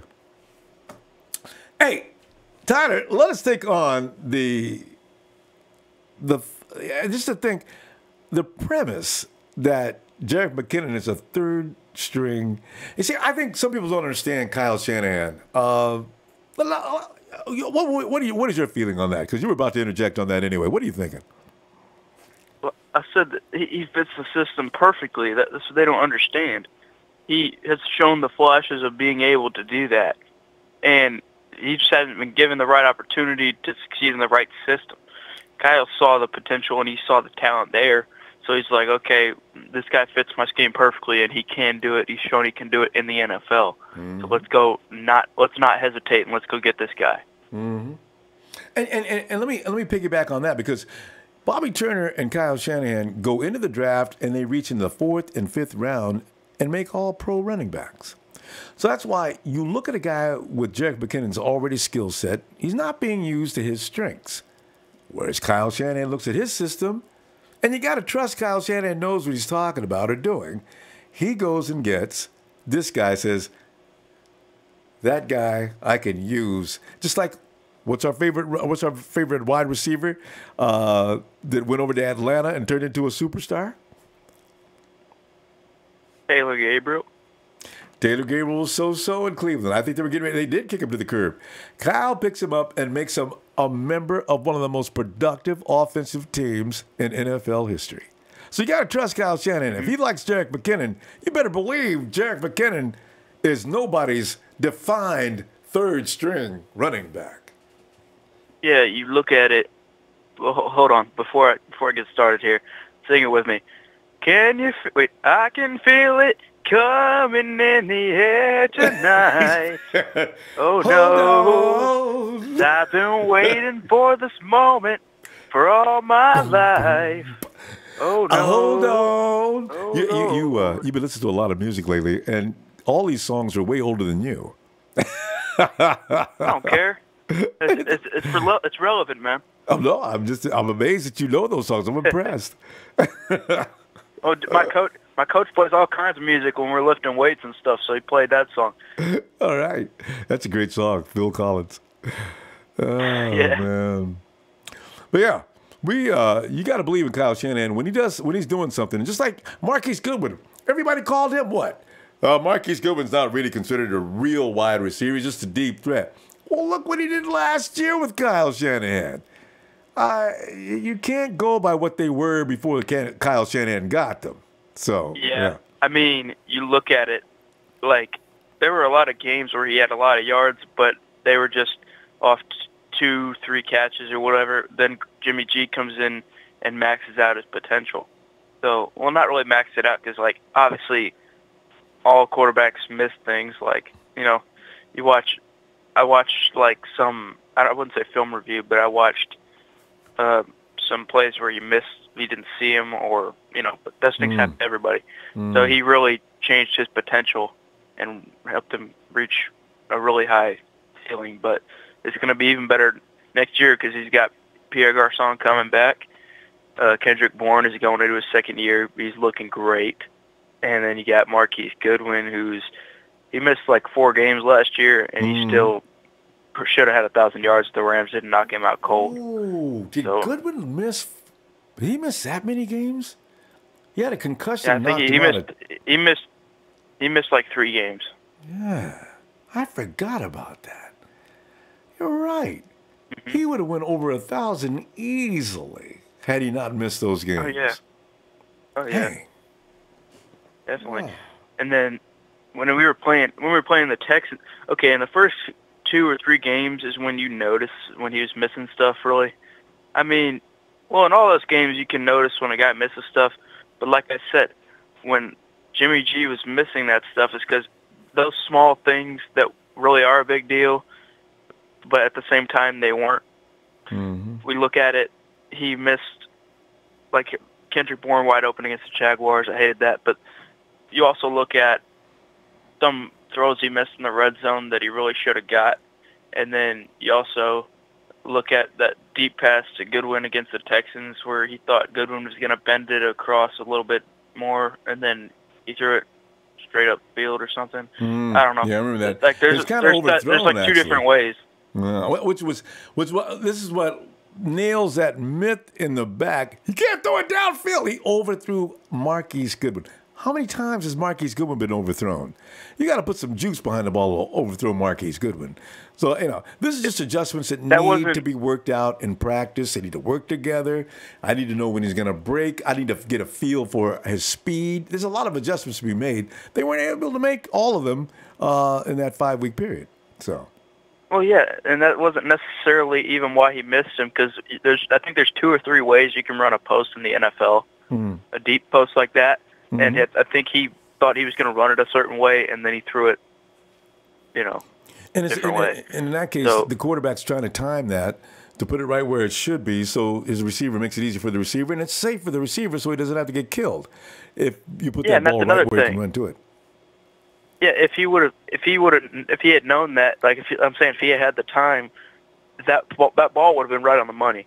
Oh, yeah. And if he would have got that would have been a big completion, which really would have put us in position to score again. So, like, say he had the full season, there would be a lot of things that he missed at the end of the season here, and he would have nailed it. Like, he's not going to have to 100% carry it. I feel like last year it was 95.5%. He was carrying the team, but because our defense, believe it or not, we say that they were playing better, they were, but they were still pretty bad. Now this year is where, like, really, they're giving up over 30 points. So, well, they did against the Jaguars anyway. But they did step up a little bit. Like, they gave up. Actually, they were pretty good at the end of the year. Now I think about it, but because the 15 the Jaguars points Chicago were a one-man wrecking machine. Remember that one wide receiver the Bortles kept finding? The guy that took what's his name's place. Dude was good. Yeah, you look at it. They had the Niners defense gave up 14 points to Chicago. Then they gave up 16 to Houston, and then the Titans, they gave up 23, which that wasn't very good. But then the Jaguars was 33. So there 3 games they played good defense. The other 2 weren't. But I'm saying the defense is going to step up because of all the I don't want to say new additions necessarily. We got some new additions. They're going to be really, really good. But it's also the second year, which really, on defense, people don't think that's a big deal when it really is. And then you look at it, they got the new pass rush specialist coach. Solomon Thomas has been working harder, and he's had more time to digest this whole thing. And then you got Klosky T coming back. Klosky T actually led the team in tackles last year before he went out, and his lead lasted for 2-3 weeks after he left. So he had a lot to do with. When the he's defense. on the field, you notice. Like, he makes his presence known. And then Klosky had an Instagram story, and he said, ask me a question, and then somebody asked him, they're like, who's your favorite player on the team, and why is it Adrian Colbert? Sort of fill in the blanks for him as you're asking the question, And like Reuben Foster's going to be stronger this year too. I suspect Reuben. Oh, definitely. Oh, yeah. Been told Reuben, you got to put on a little size because as hard as you hit, your body needs to be able to take your own hits. So let's get a little stronger. Exactly. Like, I'm sure when he was going through this whole thing, they hired him a personal trainer, or they figured something out with him. I don't think he would just work. I think when John Lynch said, "Oh, he's working out on his own," I'm not buying that. I really think they gave him somebody to get him going. But anyway, so like Richard Sherman is going to be, he's going to be just fine. He's going to be an All-Pro. I know this. We saw him running. He posted a video of himself running at Levi Stadium with chains or something. Yeah. And then Adrian Colbert, I think, commented, and he goes, "Come on, Uncle Sherm, why are you jogging?" I got a feeling Adrian Colbert never stops, man. He's always got something to say. In fact, he's like in the running for one of the biggest trash talkers on the team as it is. Oh yeah, somebody said just like we said. Somebody said Adrian Colbert, and then they told him that, I think, and then he's like, well, I don't know how he reacted, but we know how Sherman reacted. Yeah, Sherman's like, I don't know what they mean. I just try to go out there and be a good guy and do my job, and I know what they think of me now. Hey, you know what? It's always your cornerbacks on every team that run the biggest smack when you think about it. Always the cornerbacks. It's amazing. You know one guy I'm curious about, though? 'Cause I haven't heard nothing about him. Peter Tamapenu. Hey. I want him to play, man. I want to see him in preseason because I feel like if he reaches his potential, he can come off that edge with a fire we were hearing about. Like, the only reason he wasn't drafted highly is because he only played, like, I don't even know how many games in college. He played a short amount of games.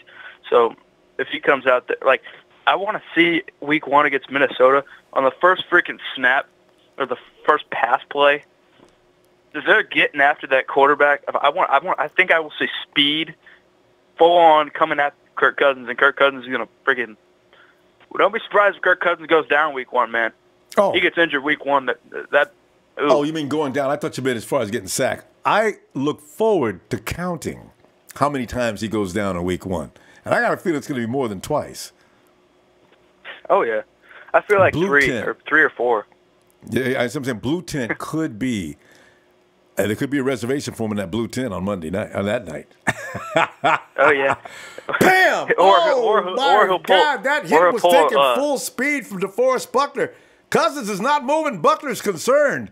He's standing there trying to talk to Kurt's not answering. Buckner ain't concerned, man. He ain't concerned about Kirk Cousins, man. He don't care. And then I feel like, man, this pass rush is going under the radar. Yeah. If they can get after that quarterback, and our secondary is what we think it will be, which it will, I'm sure. Oh, and Kyle already said they asked him who's the starter at free safety or whatever. He's like, right now it's Adrian Colbert, man. And that ain't going to change either. Back. That is not going to change. Yeah, Tanner, we got to go. We got a few more people waiting here, so let me see you Friday. All right. All right. Like I was saying, if that pass rush gets going, the secondary is what it is. It's over. Super Bowl. It's over. Like the league doesn't even have to try no more. It's over. There's nothing you can do. That's too much. Great offense, great defense. That's what championships. That's what it's made of. It don't even have to be a great defense as long as we got the number 1 offense. They got a top, like I said, Atlanta, 25 in defense, first in offense. So if we at least have that, which we will definitely be way better than that, we got the potential to be there. There you go. Pipe bomb. Pipe bomb.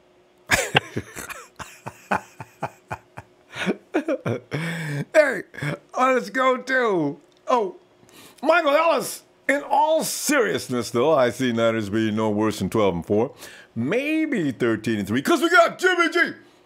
I finished that before I read it, or even maybe 14-2, because we're gonna whip all of you. Go Niner Empire, Niner for life. Good with Michael. Debbie Ryan says, hope y'all set your DVRs. The ESPYs are on the West Coast right now. Oh, can't miss. Debbie, shucks, thanks. And Wild Bill, not like smacking, it drives him crazy. Team Money. Sacktown! Thank you so much, fam, for taking time out of your day to come and hang out with all of us to talk Niners. And if you haven't done it yet, can I get a oh, God. Hey, I got to tell you, right, I really do enjoy being asked to do the Fred Flintstone at least once a night. You know how stupid I am. Yeah.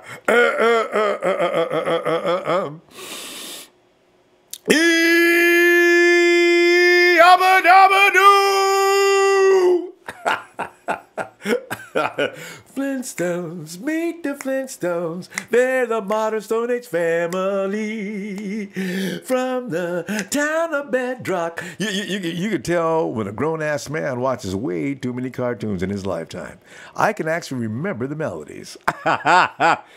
Anthony Baker says, Colin Cowherd loves the Rams. I think he's crazy. You know, Colin is kind of hard to figure out. One minute he says something about this team.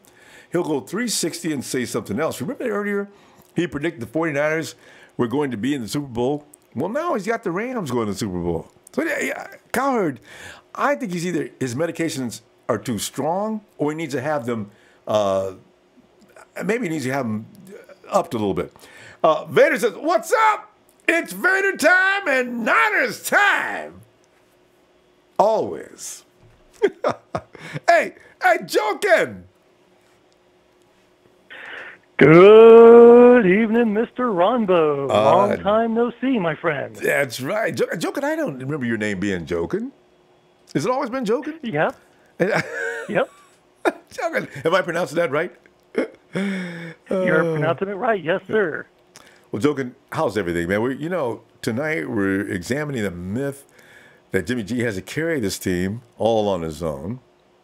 And we're also looking at the fact that the balance of power may be shifting from the east to the west. And anything else you want to add in there, Joe, could go right ahead.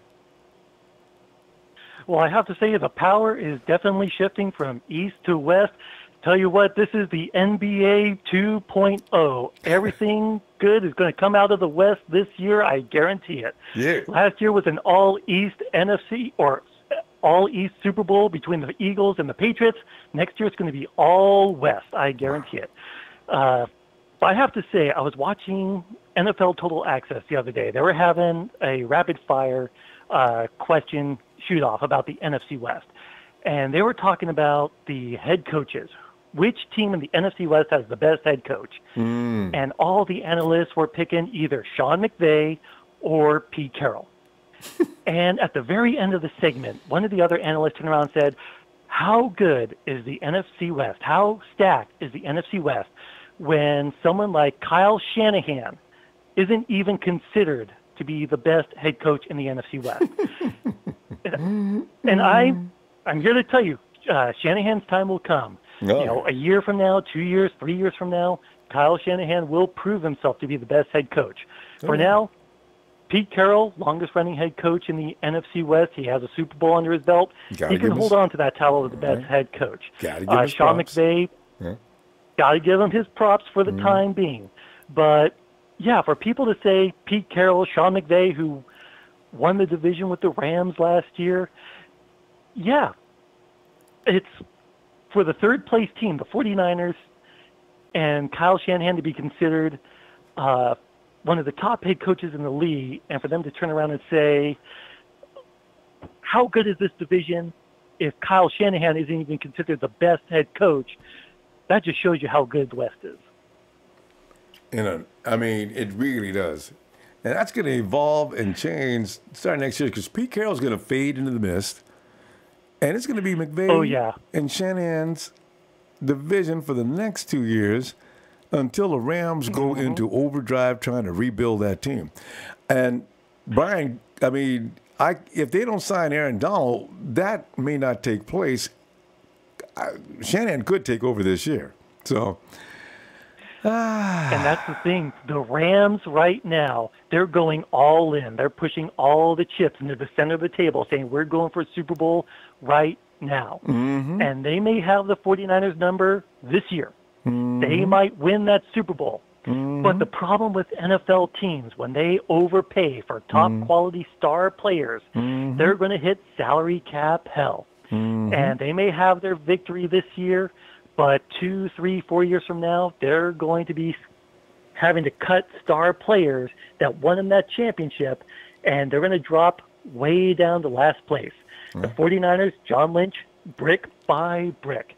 He is building the team smart. He said it's going to be a long process. Bear with us, but we're going to put together a team that you can all be proud of, and it may take us a few years. We're all patient. We're willing to wait. The Rams can have this next year.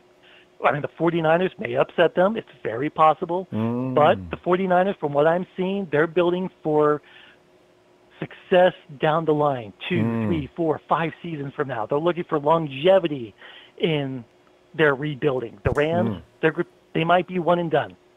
So if that. The Rams may, if that.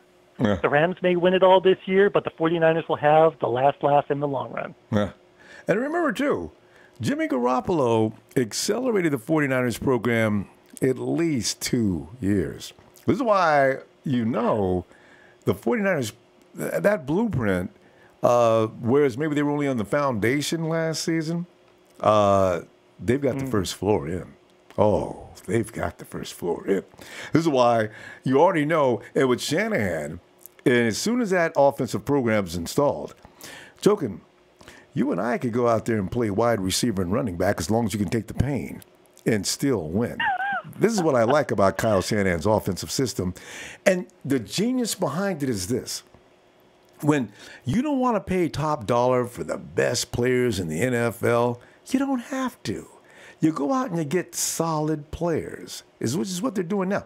All the 49ers have right now is very solid players. You look at a guy like Kendrick Bourne who can make these incredible catches. You look at Marquise Goodwin, who's been reconverted from a guy who wasn't doing a lot. Garcon's 32 years old. George Kittle could be a superstar on any team.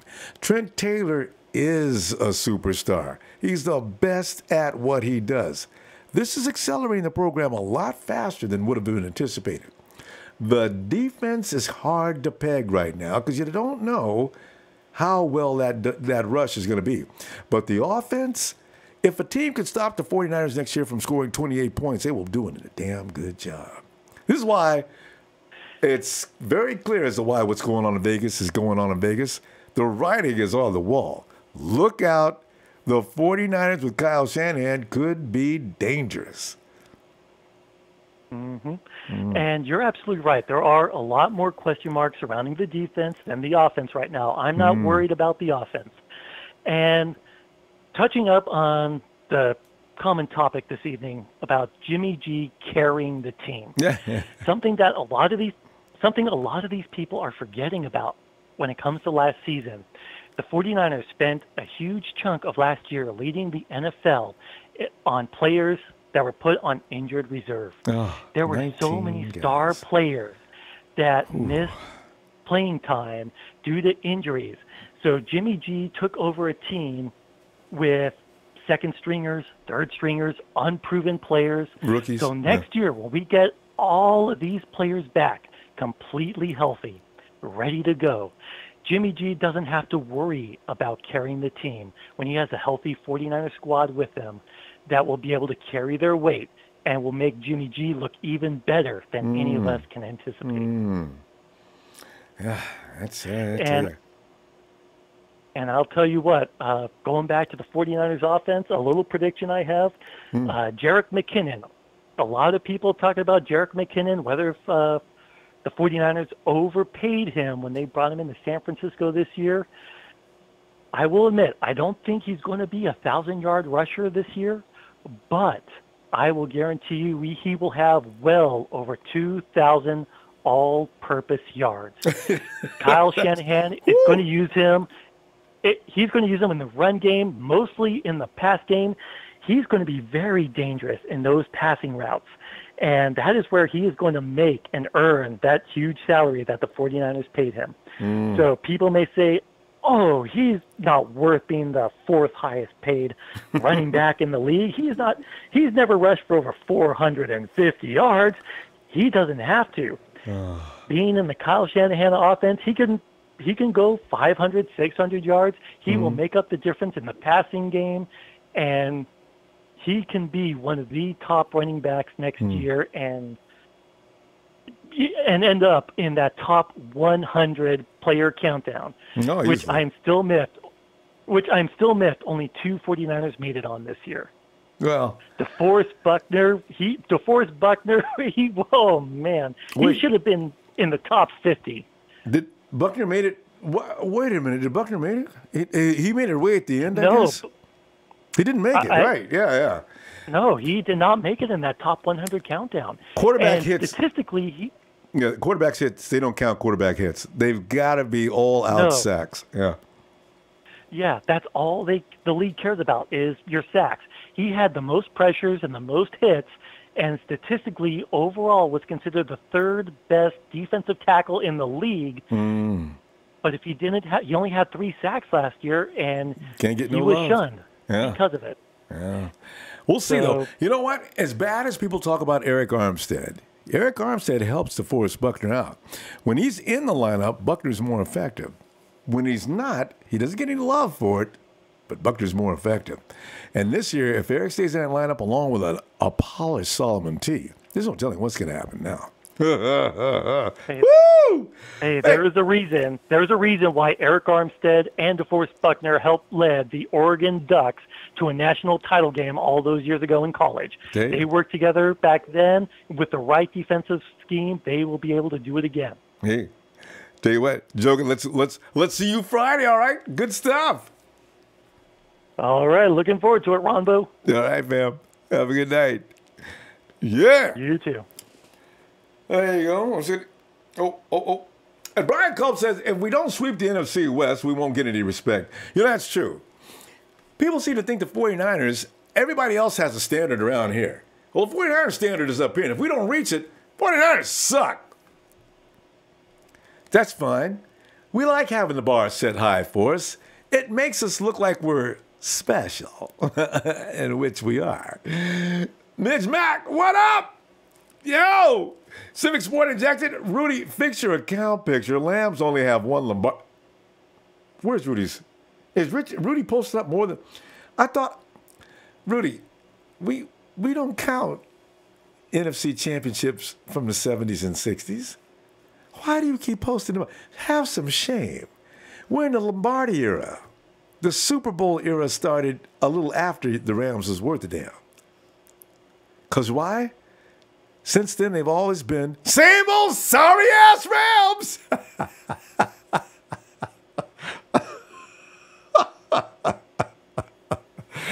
Oh, they've embarrassed the city. They've embarrassed us. Brian Culp, Ronbo, if we can stop Larry Fitzgerald, we can beat the Cardinals. If Larry Fitzgerald continues to beat us up this year, I'm going to lose my mind. What is up with Larry Fitzgerald? How old is he now? Damn.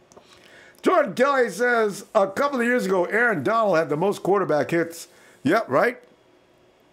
And the same with Khalil Mack. That's the way it starts. And then the FO of each team, you start putting a few guys around them that can draw a little more attention. Before you know it, you got that beast released. Jermaine Adams, shout out to Ronbo Sports. Hey, Jermaine, thanks, fam. And Jorge Avilas, sup, 49er Empire. George Wallace, thanks, George. Daniel Garcia, appreciate the shout out. Love the show. Thanks, Daniel. And David Kudajar. No. It would be too big. I mean, it'd be, I'd never get through putting the O's on the contract. Jed would hate me.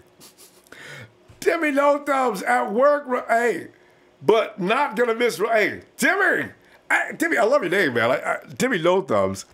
It reminds me of those movies back in when he was showing the 20s with Al Capone and the guys.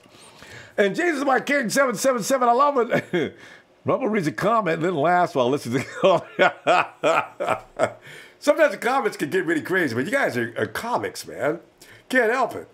Antonio Kidd, I'm glad to get to your show. Love you, what you do. Happy to a 49er big kid out in Richmond, VA. Antonio. Thanks, fam. And is it Daniel Ricks? 7. Is that right? Well, that's a creative way to do it. 7-7. Am I right? 7-7-18. Red and gold Niner faithful. And band Brown Razor somewhere turning up. Happy birthday, bruh. And he'll watch later anyway. Jorge Avila says we're wearing the 94 throwbacks on Sunday night versus the Rams. Hey, you know the 49ers do like to perform when they wear them throwbacks. The black, man, the 49ers was just lights out. Get it? Black, lights out. Golf owns the Santa Clara Empire. And he says I'm a golf fan. And I probably have a golf Niner jersey when we thought the 49ers were going to trade up to get him. I'll buy a golf jersey. You know what I think I'm going to do? I'm going to buy a golf jersey for Tyler. Tyler destroyed so many players. So we're going to get him a golf jersey. Who else can we get him? Let's get him a Gurley jersey. And we might as well get him a Kirk Cousins jersey as well. Get these guys, get all these numbers on Tyler before the season starts. Jordan Kelly! 1 hour and a half in the Ronbo and chill and Niners!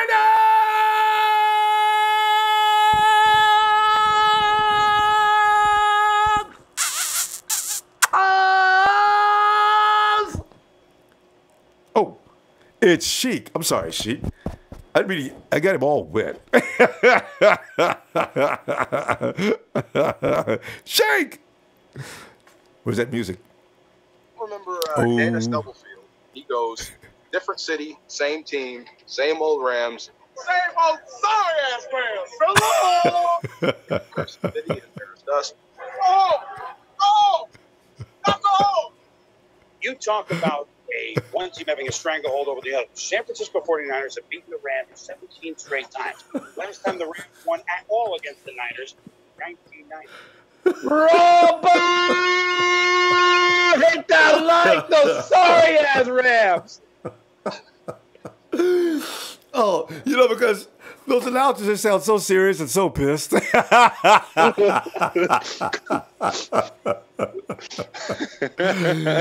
embarrassed the city. They've embarrassed us. That's so well done. Oh, that's just good. And Sheik, when you get a chance, write a note to Rudy. Everybody's got to drop over to Rudy and tell him he doesn't have 3 trophies. And stop trying to fool anybody with 3. And that 1 trophy they've got is from St. Louis. Rudy, we don't celebrate NFC championships. We don't celebrate wannabe championships. Come on, Rudy. Let's hit that. It's like Jed York. Remember his speech that year, Sheik? He says, we don't celebrate championships. We celebrate championships. We don't celebrate division championships. We celebrate Super Bowls. So I'm saying, Rudy, they don't have the same kind of thought processes in L.A., I guess. I don't know. Oh man, Ronbo. But first of all, shout out to Razor. Happy birthday.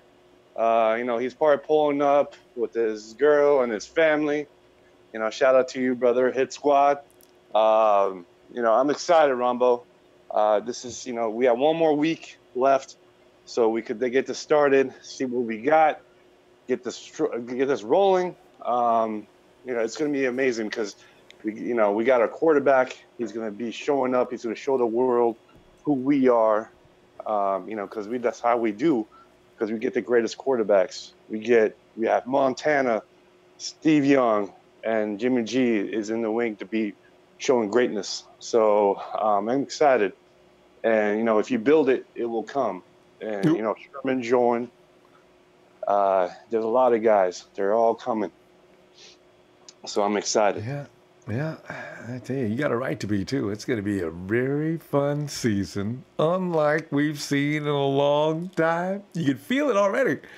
And like I say, Sheik, Jimmy G is not going to have to carry this team by himself like a lot of people are laughing about. He's got enough weapons out there to work. And can't win by himself anywhere. He's going to have the weapons he's got.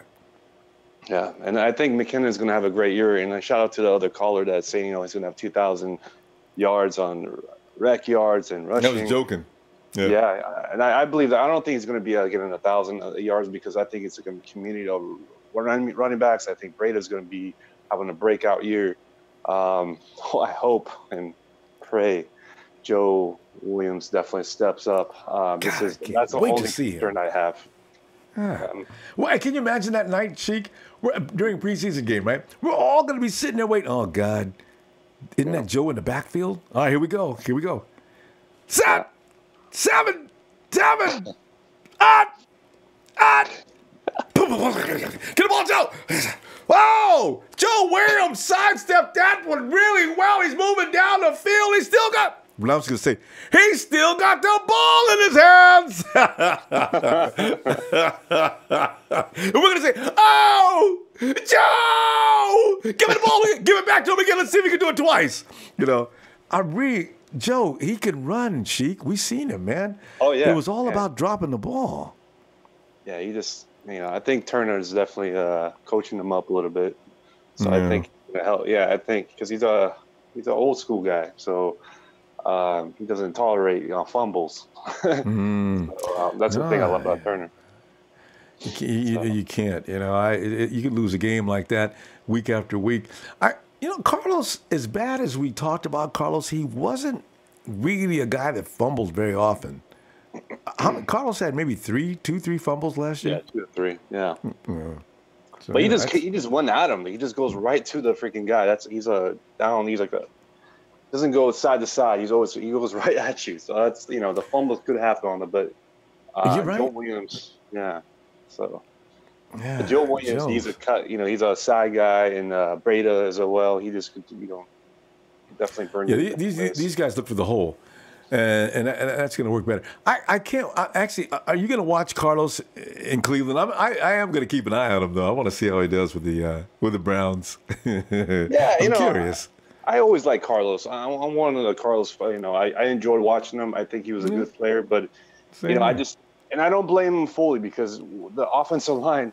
It was constantly hurt. We had a lot of freaking guys there, and that was last year. But the thing is, it's not all his fault. It's mostly the offensive line because he didn't give him that hole or didn't even find the hole. So it's both sides. But I think that with Thomas in there, I think we obviously give him that extension and Cooper.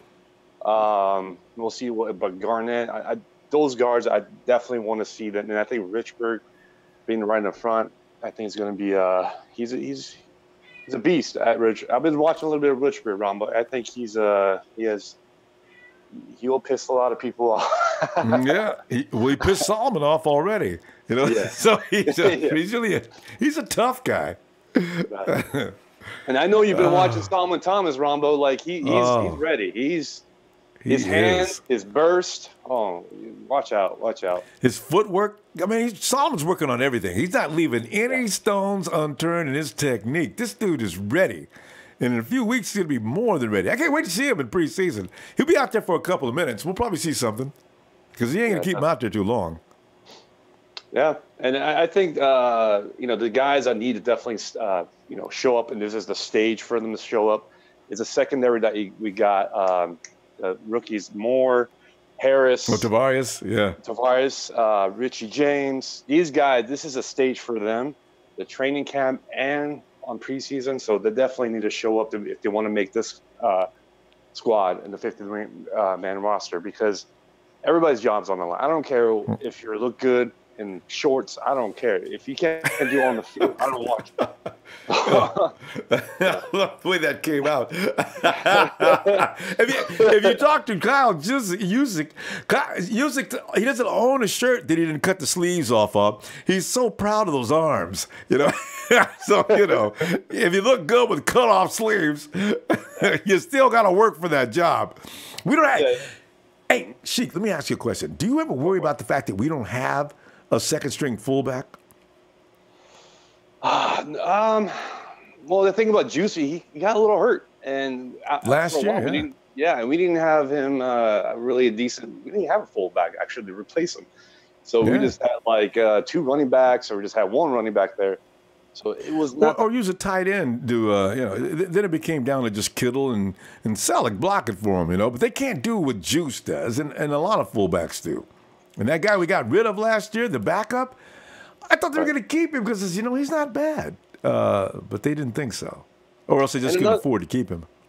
And another thing as well, too, like if you're talking about backups, maybe like a tight end, maybe I don't know, because Blake Bell, he's a tight end, but he could probably be, because I remember he was a good blocker.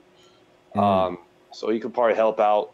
I don't know. I think you might see like a guard showing up once in a while, or so we'll see some packages like kind of like that. But I think Juice, he just needs to stay healthy. Guard. You know what? What's that Riker Eric Magnuson? I loved it. Magnuson's pretty athletic. I'd love to see him be a converted. I mean, that dude, that would be like a truck.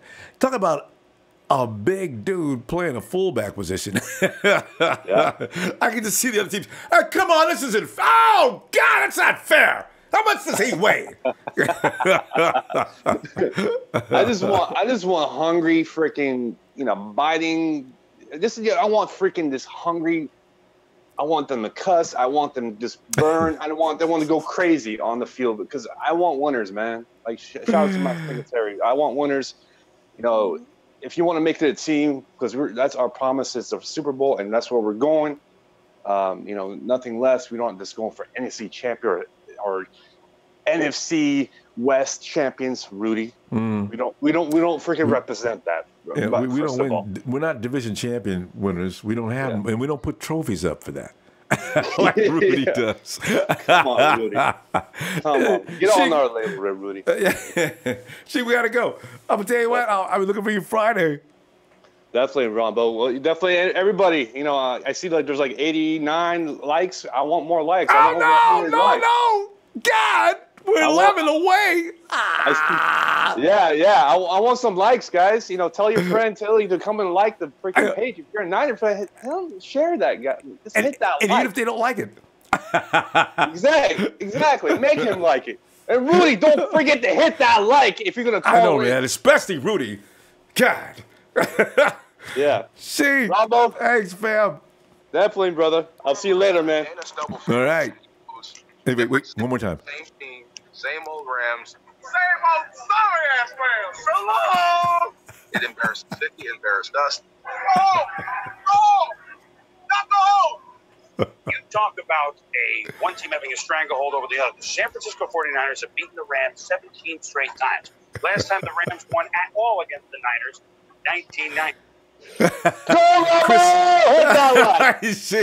That was Chris Berman, wasn't it? Yeah. That's a different version. Razor got the other version. But, I like Chris Berman. That's awesome stuff, Cheek. Have a good night.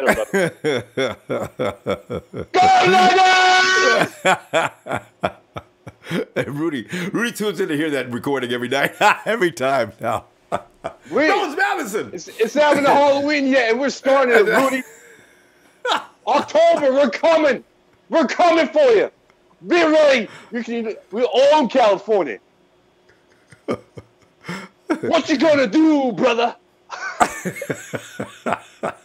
Cheeks on a roll tonight.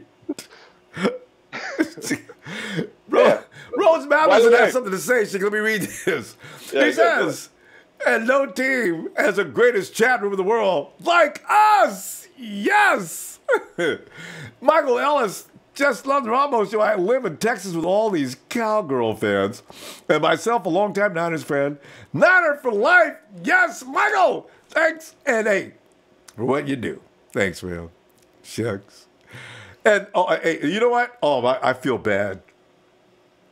And I'm looking at where the vowel placement is. Now it's M-I-G-E. Now, is there a long sound on that vowel or is there a short sound? If I say, I've always said, am I supposed to be Mij? Mijmac? He says, but why do you always butcher my name? Oh my God. Is it not Midge Mac? Oh my God! You gotta Give me the phonetic spelling, or else I'm going to take a copy of your name and put it into Google and see if there's a pronunciation, thing for it. I'm sorry. I'm honestly sorry. Anthony Baker, he said, my birthday is 23, go Niners, Empire, 23rd. Hey, all right, Anthony, get back to me on that, Brother Hobbs L. 49ers defense would be ranked in the top 15 out of 32 teams. I can see us ranked 11th. I can see us 9th, 10th, or 11th. Let's wait. We will see. And Niner Empire 77. Can I get a Niner shout out for Niner Empire 77? Being loud, it's probably not a good thing. I'm really loud. Even I think so. That's really noisy. Hey, Baby Beasley Niners, what's up, family? Hey, your boy, let me see. Your boy, because sometimes guys do tricky things with the words. Your boy Ethe? Edithe. There must be something about this. E-Y-E to they. Eat a hay. Yeti hay. Yeti. Oh, it's your boy Yeti hay. How's everyone? Yeah, he's going to get back to me, tell if I got that right. How's everyone? What happened to Gerald Hodges Jr.? Isn't he any good? Hey, I agree. I thought Gerald Hodges was a good player, and he was getting better and better before he left us. Where is Gerald Hodges now? He's in, he's in New Orleans. Yeah, Gerald's with the Saints now. Oh, no. He was released in February by the Saints. Poor Gerald. And it has to be something to do with that haircut. Gerald Hodges wore a very interesting haircut. That might have been it, with the little ball of hair in front. Everything else was shaved off. Have you ever seen those pictures of the African babies? Gerald had an African baby haircut. He probably did that on purpose. Actually, was kind of cute. Oh, it's Nighthawk. Nighthawk, what's up? Nighthawk, man, we haven't seen you in a little while, man, now that I think about it. Nighthawk, what's on your mind tonight, man? We were talking about, everybody says Jimmy Garoppolo is going to have to carry that 49 team all by himself. He ain't got no help. Nighthawk, is that one of the biggest lies you ever heard or what? Yeah. He's got Jared McKinnon. He's got Matt Breida next to him. He's got Kyle Juszczyk. He's got George Kittle. He's got Trent Taylor, Marquise Goodwin, Pierre Garçon. Why do they think those guys are chopped liver? What is up with that?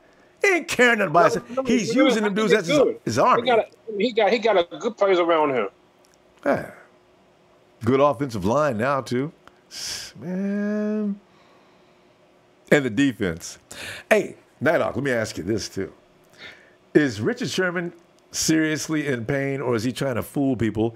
Richard Sherman be running down the field 100 miles an hour right now, stopping on a dime, doing all the things he's always did. But then when he gets through, he makes sure to find the media guy and walk by him and limping. Oh. And, of course, the media people, Richard Sherman, we seen him limping. What do you think about that, Nighthawk, man? Come on, man. What are they doing? Is Richard Sherman playing mind games? He's breaking that. I think he's breaking it. Yeah, man. Because, and how many interceptions you got for Richard Sherman this year? 7. 7? I Yeah. like that number. All right. If they are stupid enough to keep throwing on Richard Sherman's side, which may be the reason why he's trying to bait him, because Sherman says, I'll make them think that I ain't 100%. And then when they throw the ball, they'll find out I'm 125%. Oh, there's that ball by... I got this thing about Patrick Mahomes. Patrick Mahomes steps back in the pocket. He's going to air that thing out. Oh! Richard Sherman comes out of nowhere. And I didn't even know he was in on that play. Sherman's coming back downfield. He's at the 60, the 50, the 40, the 30. Sherman, he may go all the way. Oh, they stop him at the 20-yard line. Oh, God. I love it. We're 20 yards out. It's about to be a TD. Are you ready for that, Night Hawk? Bam! He's gonna get 7. He's gonna get 2 from the Seattle. What's his name? Wilson. Oh, yeah. Boy, he's really after Russ. I would hate to have a guy like Richard Sherman aiming at my ass. And Russell Wilson, he knows Russell Wilson like nobody else. Man, dang. Yeah, he knows because he knows what he throws too. See him every day in practice, you know? Just like that advantage you got on Jerick McKinnon with the Minnesota Vikings. He's seen them guys on defense every day in practice. You go tackle me? Get out there. You know you never could tackle me. Get out the way, boy. And I see Jerick McKinnon going off that night. I really do, Night Hawk. The more I think about it, 49ers going to beat Minnesota up on that opening night. Yeah. Night Hawk, you believe that, right? Yeah, I believe that. Yeah. What's going to be the score? 25-17. It's a close game, Night Hawk. Well, yeah, but they got a good defense. I don't think it's going to be a blowout. So I'm giving the Vikings a point too, but 49ers is going to win the whole thing. Strikers, Kirk Cousins. I don't think Kirk Cousins is going to be ready for Vikings prime time until about week 4. Then he might get rolling in. Like I said, it's going to be 24-15. Yeah. And I'll be satisfied with that. We don't need to blow them out. All we need is for the 49ers to start off beating the Vikings. Then they know, and the coach can get in the locker room and say, all right, guys, great game tonight. And I told you, if you believe in yourselves and you do everything we practice, we'll be fine. You did it. Schedule gets easier from here, fellas. But we're going to work hard each and every week to make sure nothing goes wrong. Jimmy J! Everybody hand up for Jimmy G. That's 8 in a row to start his career. Oh, Jimmy, Jimmy, Jimmy, Jimmy, Jimmy. And then he's going to kill the Rams bad. Hey, let's do the math, Night Hawk. Okay, we play the Rams in week 7, and Jimmy wins on the first game of the season with the Vikings. So 8. 6 more games later. Can you see Jimmy G going 14-0 to start his career? I'd be shocked if he does. You know, the haters will still be saying, too small of a sample size. You're overrating them. I love me some haters, boy. I don't care about what Jimmy G does. He hasn't proven anything yet. Get out of here with your hating selves. They might lose 4 games, but they might be going up to. They might go up to 12-4. Yeah. Well, anything over 10, I'm gonna give Jimmy G all the props he wants and more, and I'll be looking for haters then. Hey, what did you just say? Oh, it's a 49er fan. I'll be all over in the Eagles forums and everything else, man. I'm gonna just bother everybody. I don't watch the preseason games, so I'm not gonna hype up for the preseason game. Hey, but Night Hawk, the preseason games could be interesting this year, man, because you know why? There's a lot of guys on our team right now that we've never seen before play that are looking. I mean, some of these young guys that are rookies. Season. Well, yeah. I mean, you got to be there for week 1. Night Hawk, hey, Night Hawk, let me see you Friday, Night Hawk. Okay, I need a shout out. You go good, get it too. Night Hawk!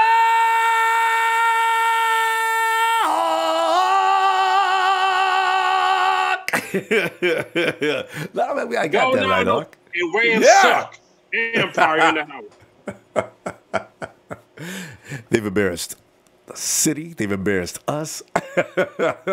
Never before has a team had such a stranglehold on a team as the 49ers do the Rams. 17 straight games dating back to 49ers. I mean, the Rams haven't beaten the 49ers since 1990. And then Rudy's going to stand there and tell me about them championships in the 70s.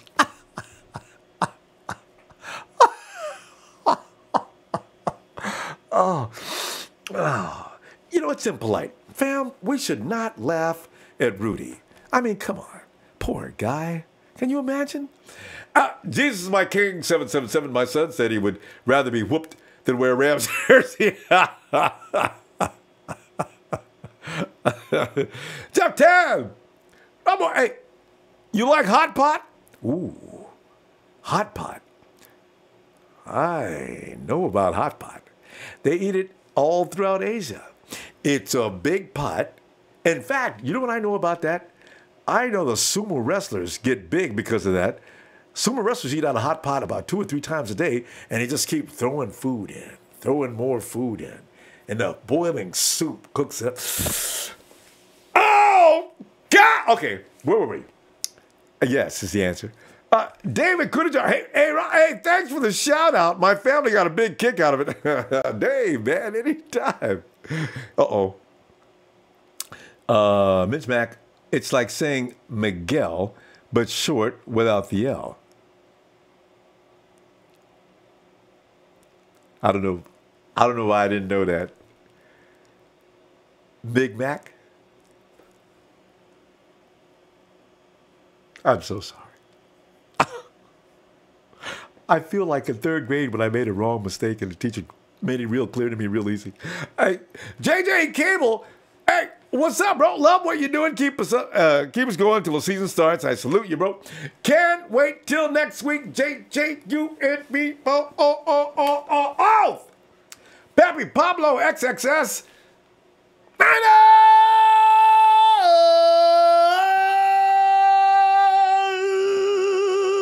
Debbie Ryan says, play with extreme violence. I think Uncle Sherm will get 4 INTs and 6 breakups.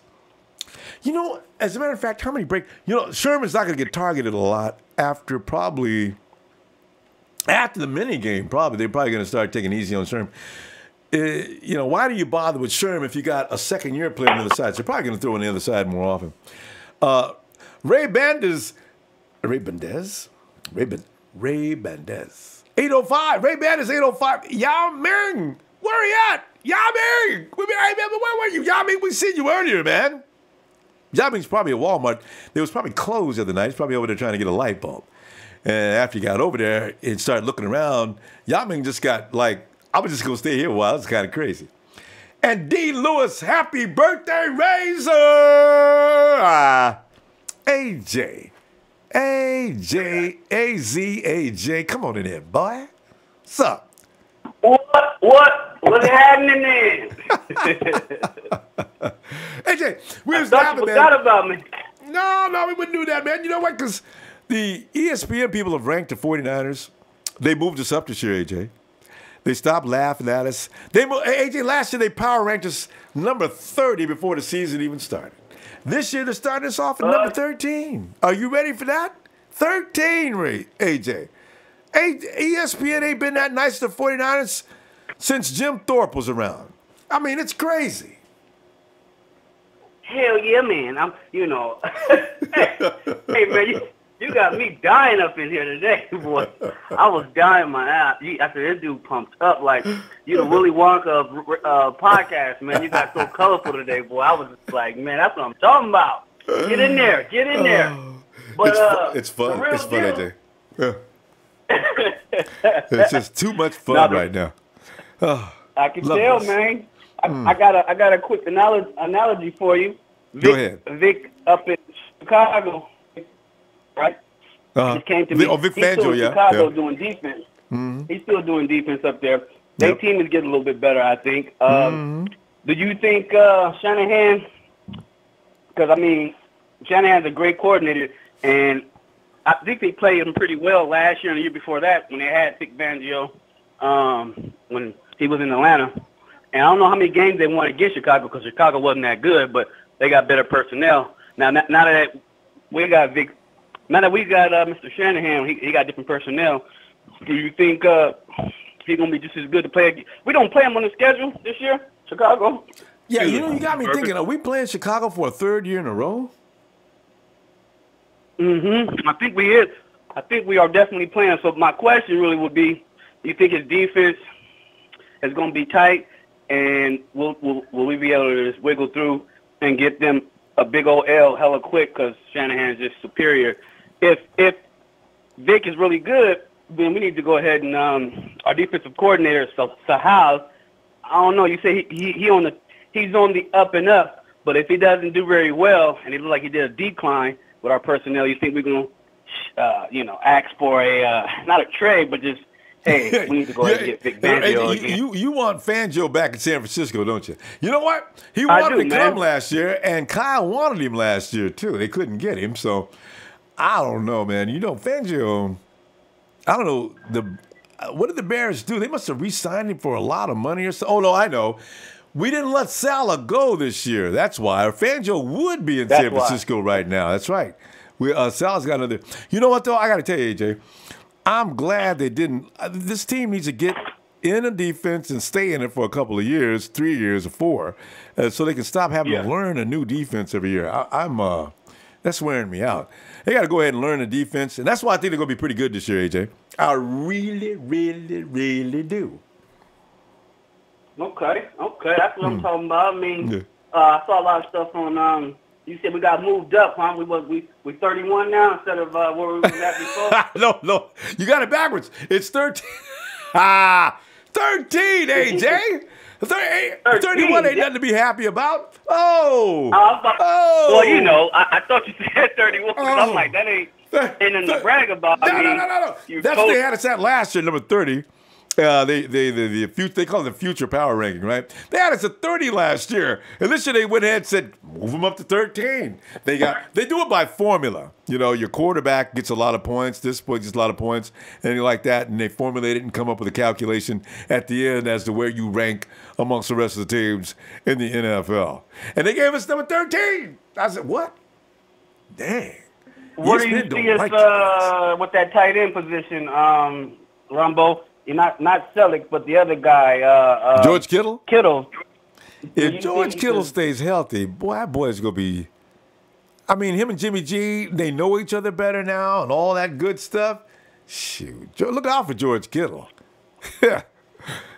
He's in shape this year George too. Kittle, I think we can do something probably good with him. However, I wish we had a bigger tight end, just height-wise, like a Bennett. I think Bennett was like 6'4", 6'5", but he was hella heavy. I think George Kittle was just heavy, got better speed. Yeah. But I don't know, he got hurt a lot. So George is 6'4", though. Okay. That's not too bad. No. That's not too bad. He's got some size. And he's got athleticism, too.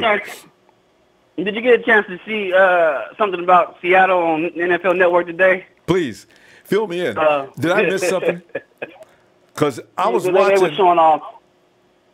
What's the name of that dance that you do when you jump out of your car? What's the name of the what? The shiggle? What is that dance? The shiggy. Yeah, the shiggy.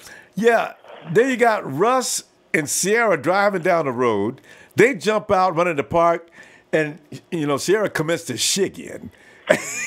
And Russ is standing behind her in the distance. Russ did a couple of moves and quit. I said, you do a better dance than that. What they need to do is send a defensive end after your ass. I bet you move better than that. Yeah.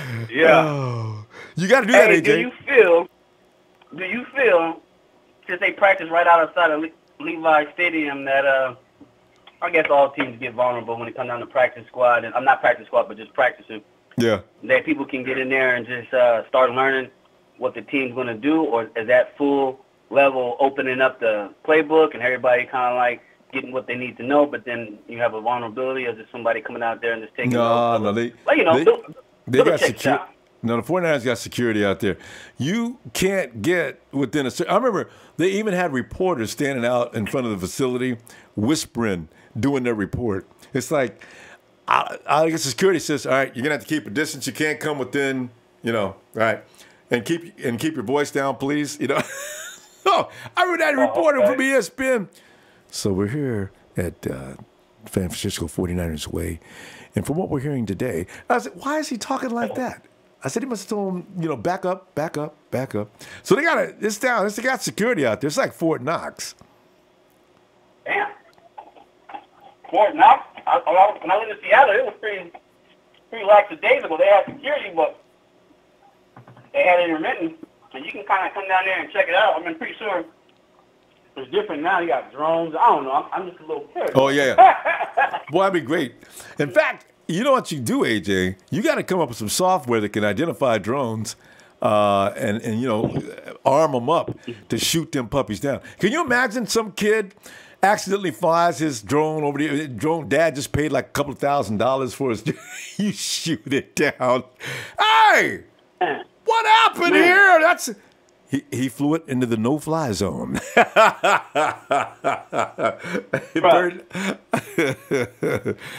I know you anxious to see something good about our team against Minnesota. Oh. So with the jet and the schemes we got, the way Shanahan is doing his schemes, the run is different because it's more spacious, right? Yeah. But right, is it more spaced out like they what they did in Atlanta? The 49ers?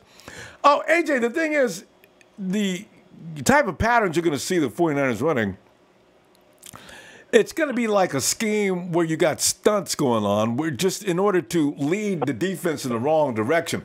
When you seen last year Garrett Selleck running free like that with nothing but wide open spaces in every direction, that's what Jalen Ramsey's talking about when he got his ass schemed. They put you in a position you can't leave certain guys alone, and if you do leave them alone, that leaves an option for Jimmy G. So what you do is you pick your poison. Garrett Selleck's not the scariest guy in the field. Let him go. Keep an eye on Marquise Goodwin, because if he gets a step, it's over.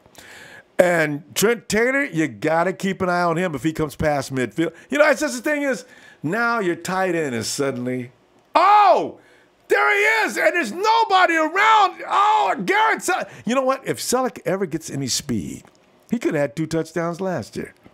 They caught him at the last couple of yards, you know. But it took a while to catch him. Yeah. Defense. I'm looking for defense. The Hog 7, the front 7. I look forward to that, man. I hope we get laminated in some real shit. Like get in there and get Russell Wilson, get everybody we need to get to sack, and then basically what we used to have when that crazy when they got all the guns in 99 Smith. Alden, yeah. I wish we could get a little bit of that this year. I don't know if it's gonna be a blackout like that, but I need to get like Cowboy and Smith, man. We need to get that one dude. From AJ, you may be happy with what you see this year, man. I'm telling you, Solomon Thomas looks awfully good, and DeForest Buckner's been looking good for a couple of years. Eric Armstead's going to stop clowning this year. You may see something different this year because they're in the second year in the same defense. But AJ, we got to go. Achachu, that's his name. Hey, okay. Coming off the edge. There you go. I can't wait to see what he looks like. All right, AJ. Okay, boss. Appreciate you, fam. Nice to hear from you, man. Yeah. Shout out to your other cat, Mr. I ain't heard Nighthawk in a while, but shout out to that young man. Yeah, he just left, do his actually. thing. All right. Oh, is that right? Yeah. Oh, okay. All right, boss. AJ. Check out. I see you Friday or Saturday when I'm going to get a chance, man. I'll be listening. And I'll be looking for you, too. All right, AJ. All right. All right. Later. As a matter of fact, Nathaniel Hurley says, same old sorry-ass Rams. It's same old sorry-ass Rudy. Somebody used that yesterday on poor Rudy, or the day before yesterday. Miguel Cuevas. Hey, what's up, Miguel? JMJP. What up, fam? Florida watching. What's up, Florida? Rose Matheson. He has a question. He says, Jesus wants to know if you have pants on during your streams. You know, that's one of the reasons why you never see me stand up. And when I do say that I've got to go, you notice how we pan away. There's something about wearing pants in the summer that's very uncomfortable. And Blue Blood Sports TV, he says, I think McFadden will become a star and we'll cut ties with Sherman next season. Can you imagine? And Tavares Moore as well. There's going to be a real battle, I got to feel. I can't wait to see McFadden. Was that 40-time legit? He's faster than that. We've watched him run routes with some of these receivers in college. This dude's got skills. We'll see. Hey, there's the birthday boy now. Razor. old Rams. Same old sorry ass Rams. So long. It embarrassed the city. It embarrassed us. Oh, oh, you talk about one team having a stranglehold over the other. The San Francisco 49ers have beaten the Rams 17 straight times. Yo. That's a stranglehold, Razor. Oh, and they ain't got no linebacking crew, so you know where Kyle's going to be doing the most of his schemes this year. Right around midfield. Hey, what is that? Is that Razor's avatar? Oh, Jimmy G? You see that? Is that a signature on there? Oh, yeah. Razor! Razor! Razor got the JG! Yeah, I got it for pleasure. Oh! Razor, where you been today, man? Was you out in front of what's the name of that restaurant? No, I got it for pleasure. Razor knows if you hang out in San Jose, if you hang out in front of what's the name of that restaurant again? Panda Express. Panda Express. And wait, the 49ers love the Panda Express after practice. And Razor's sitting there pretending like he's eating. Hey, Jimmy, man! But somebody else gave that to you. That's an awesome birthday present, man. Yeah, it's real too, because you know how I got the signature on my hat. It's the same. It's the same writing. Hey, you got an insider, huh? You got a guy that gets sneak stuff in and out of the facility and have people write on it. Yeah, after I met Jay York, I got a bunch of connections, but I can't say any names. I wish I could have said something like that. I mean, that's so cool to be able to say, if I tell you where my connections are, I'll have to kill you. Razor! You know. Razor, I understand, man. And happy birthday, Razor. Are you ready, Razor? Happy Bumblebee birthday to Razor. Happy birthday to the Razor Man. Happy 90th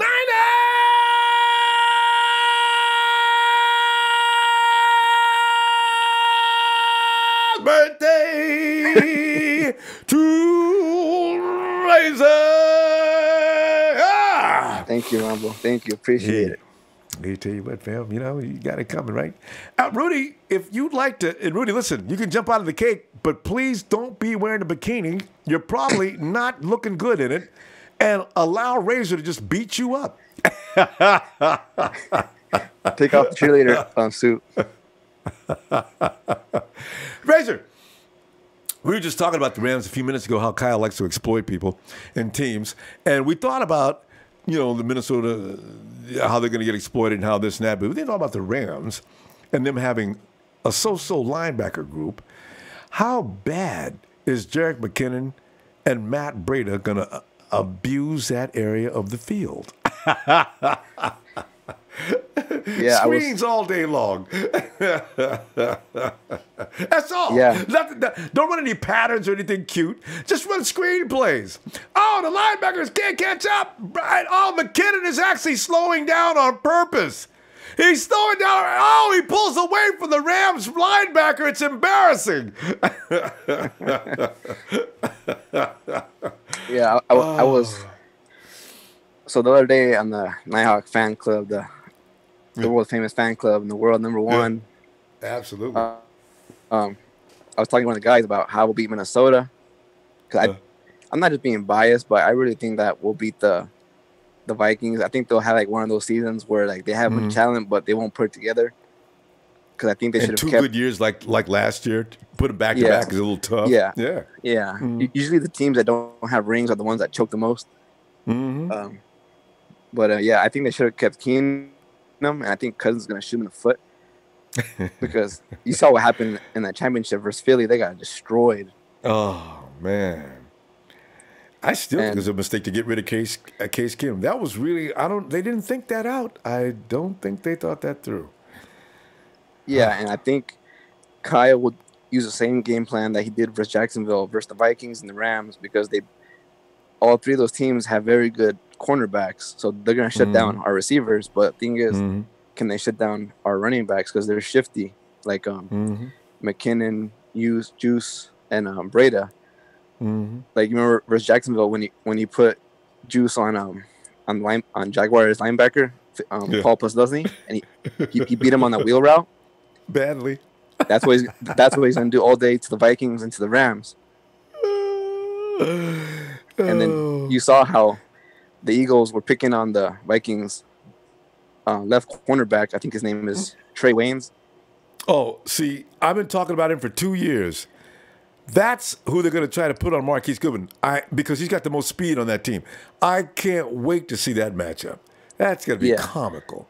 I think Rhodes will lock down Garcon, but they're going to put either Marquise or Dante on the left versus Trey. And not Trey from VA, but Trey Waynes. Trey. He's the weak point of that defense, and that's what the Eagles attacked in that championship last year. They kept attacking it. And they ate him up. And I wanted Trey Waynes. I remember on the draft. But I was thinking about his speed. Trey Waynes has got speed, but somehow he still gets beat. Or, you know what, he can't hang on patterns, which is really strange. I don't get it. He's fast, but he's not physical corner. He's not physical. He's not like a Patrick Peterson, like where he's fast, but they're physical. He's a bust. He's a first-round bust. Yeah, exactly. You know. But yeah, so I think that's how they'll approach the teams with the good defensive backs, like the Rams and the Vikings. They're gonna all they're gonna do is mismatch. They're not gonna try to be all like how I say it, like be all sexy and try to like beat them with Garcon versus Marcus Talib or Rhodes. No necessarily unnecessary flexing. I know what you're saying. Yeah. Yeah. So beat him with Juice and Kittle.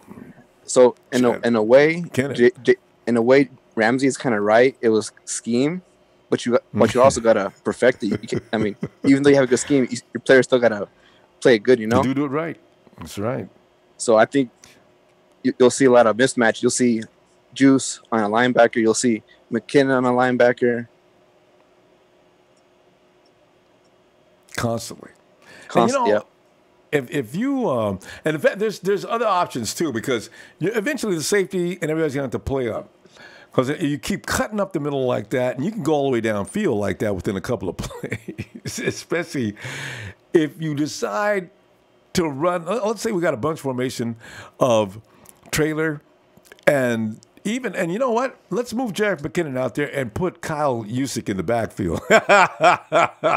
You see, now, if I'm the DC, I've got to wonder, okay, is he going to circle back into the backfield with McKinnon? You've always got to guess. Is he going to circle back in the backfield and do an end around, or do a reverse? Or is he going to run a pattern? Or is he just going to stand there and run a smoke route or act as a decoy? See, now your mind is working 1,000 miles an hour because Jerick McKinnon and all that speed, you have to respect him. I'm going to put Marquise Goodwin over there with him. Yep, exactly. Like, I remember I watched the game. It was the Falcons versus the Broncos when Kyle was still the OC over there, the year they went to the Super Bowl. Yeah. And they played the Broncos, and we all know Broncos have the no-fly zone defensive backs, right? Man, so what he did the same game plan that he did with Jacksonville. He put Freeman and Coleman on their linebackers, and they couldn't cover it. So that's I was surprised that they beat Denver. I didn't think they would beat them, but it's all about mismatch. So I'm saying, you know, Kyle, he sits. I understand Kyle walks around in a funk. People walk by him and say hello. He doesn't even answer. This dude's intense when it comes to beating up other teams and planning his strategies, man. That's why people understand Kyle Shanahan is not to be played with. And now they gave him the wrong quarterback. This is the guy that can execute all of what Kyle wants to do and add to it. Because he processes and thinks so fast. If Kyle gave him this play, if he sees this, he tweaks it another way just to make sure it's effective. That is going to be one combination of quarterback and coach. Wow. Yep, exactly. Wow. Whoa. The master of mismatch, Kyle Shanahan. And but real quick, before I go, has Kenny called in yet? Kenny? Yeah, he called in earlier. He wished you a happy birthday, by the way. Oh, I missed that. Thank you, Kenny. But yeah, I wanted him to come on and say all the linebackers' names from the Rams. That was hilarious when he did that. I wish he would have done that for us today. Next time I see him, I'm going to have him do that one. Oh, by the way, and Chris Schultz is wishing you a happy birthday. Can you believe it? What? Oh, my God. I can't believe that. I cannot believe that. Did someone hack his account? Thank you. I appreciate it. Thank you, Chris. I appreciate it. Yeah. You'll see him. You'll see him in the chat. I mean, yeah, I said, what? That's why we isolated on that. What? Chris Schultz and Razor have been battling for the last how long? And Chris is wishing Razor a happy birthday? Damn. Oh, God. But anyway. All right, Razor. I tell you what, man. Go enjoy the rest of that birthday, man. How are you feeling right now? Have you been celebrating? Yeah, I'm burned out. I'm ready to just hang up this new Jimmy G autograph and stare at it all day, and can't wait for the season to start. And also, I think I'm not sure if you ordered a jersey, but they should be coming in like in a couple of weeks, right? No, I did. And you're right. I heard it was August. We're going to get those, so they better be here. I don't want to hear don't give me no notes saying our apologies for the delay. It seems that we've taken more orders than the factory can manufacture. It's up to 2 weeks, but quite right, it's supposed to be mid-August when those arrive. They have to run because we're using them versus the Rams, so we have to have them ready. I ordered 2 of them for that game. Ooh. Oh, but we got like, man, September. Yeah, we don't play the Rams till in October, right? So, yeah. Yeah, but I just want to be They'll prepared. definitely be here before then. I want that jersey. I ordered a Sherman, and I ordered a Garoppolo. Yeah. Hey, Jimmy G's jersey, man, that must be just ridiculous. The factory's got to be working overtime, man. That's a lot of jerseys. Sherman, too, most likely, now that I think about it. Yeah. Oh, wait. Real quick, I got a report from one of my homies on the Nighthawk fan club. He says, Chris Schultz wasn't wishing you happy birthday. He was talking smack. I was not about to read it on the air, Chris. So you can deal with Chris when you see him on the chat. It's on now. It's on now. Anyway, Ronbo, thank you for wishing me happy birthday. I appreciate it. Hey, you are the best at what you do. Thanks, Razor. And Razor, you got it. Before you go though, go ahead. What were you gonna say? Oh, I got it. I got it on speed dial. Yeah. Same old Rams. Same old sorry-ass Rams. Hello! It embarrassed the city, embarrassed us. Oh! Not the hole! You talk about one team having a stranglehold over the other. The San Francisco 49ers have beaten the Rams 17 straight times. Last time the Rams won at all against the Niners, 1990.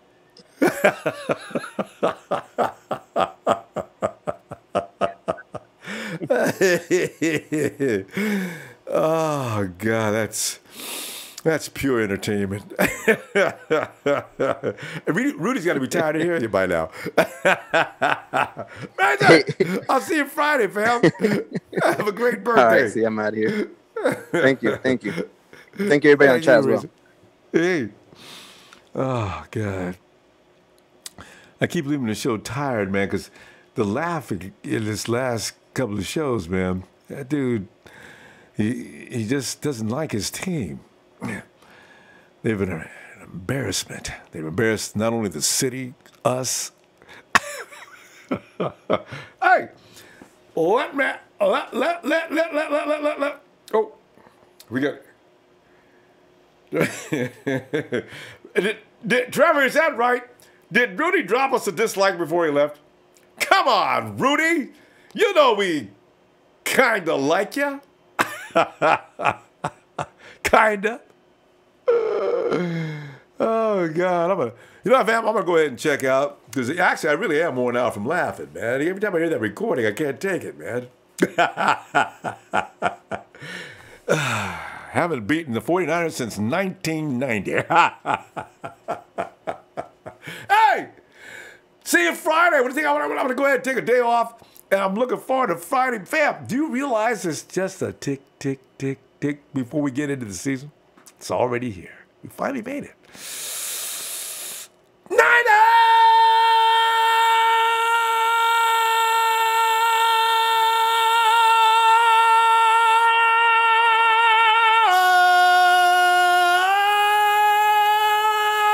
Huzzah!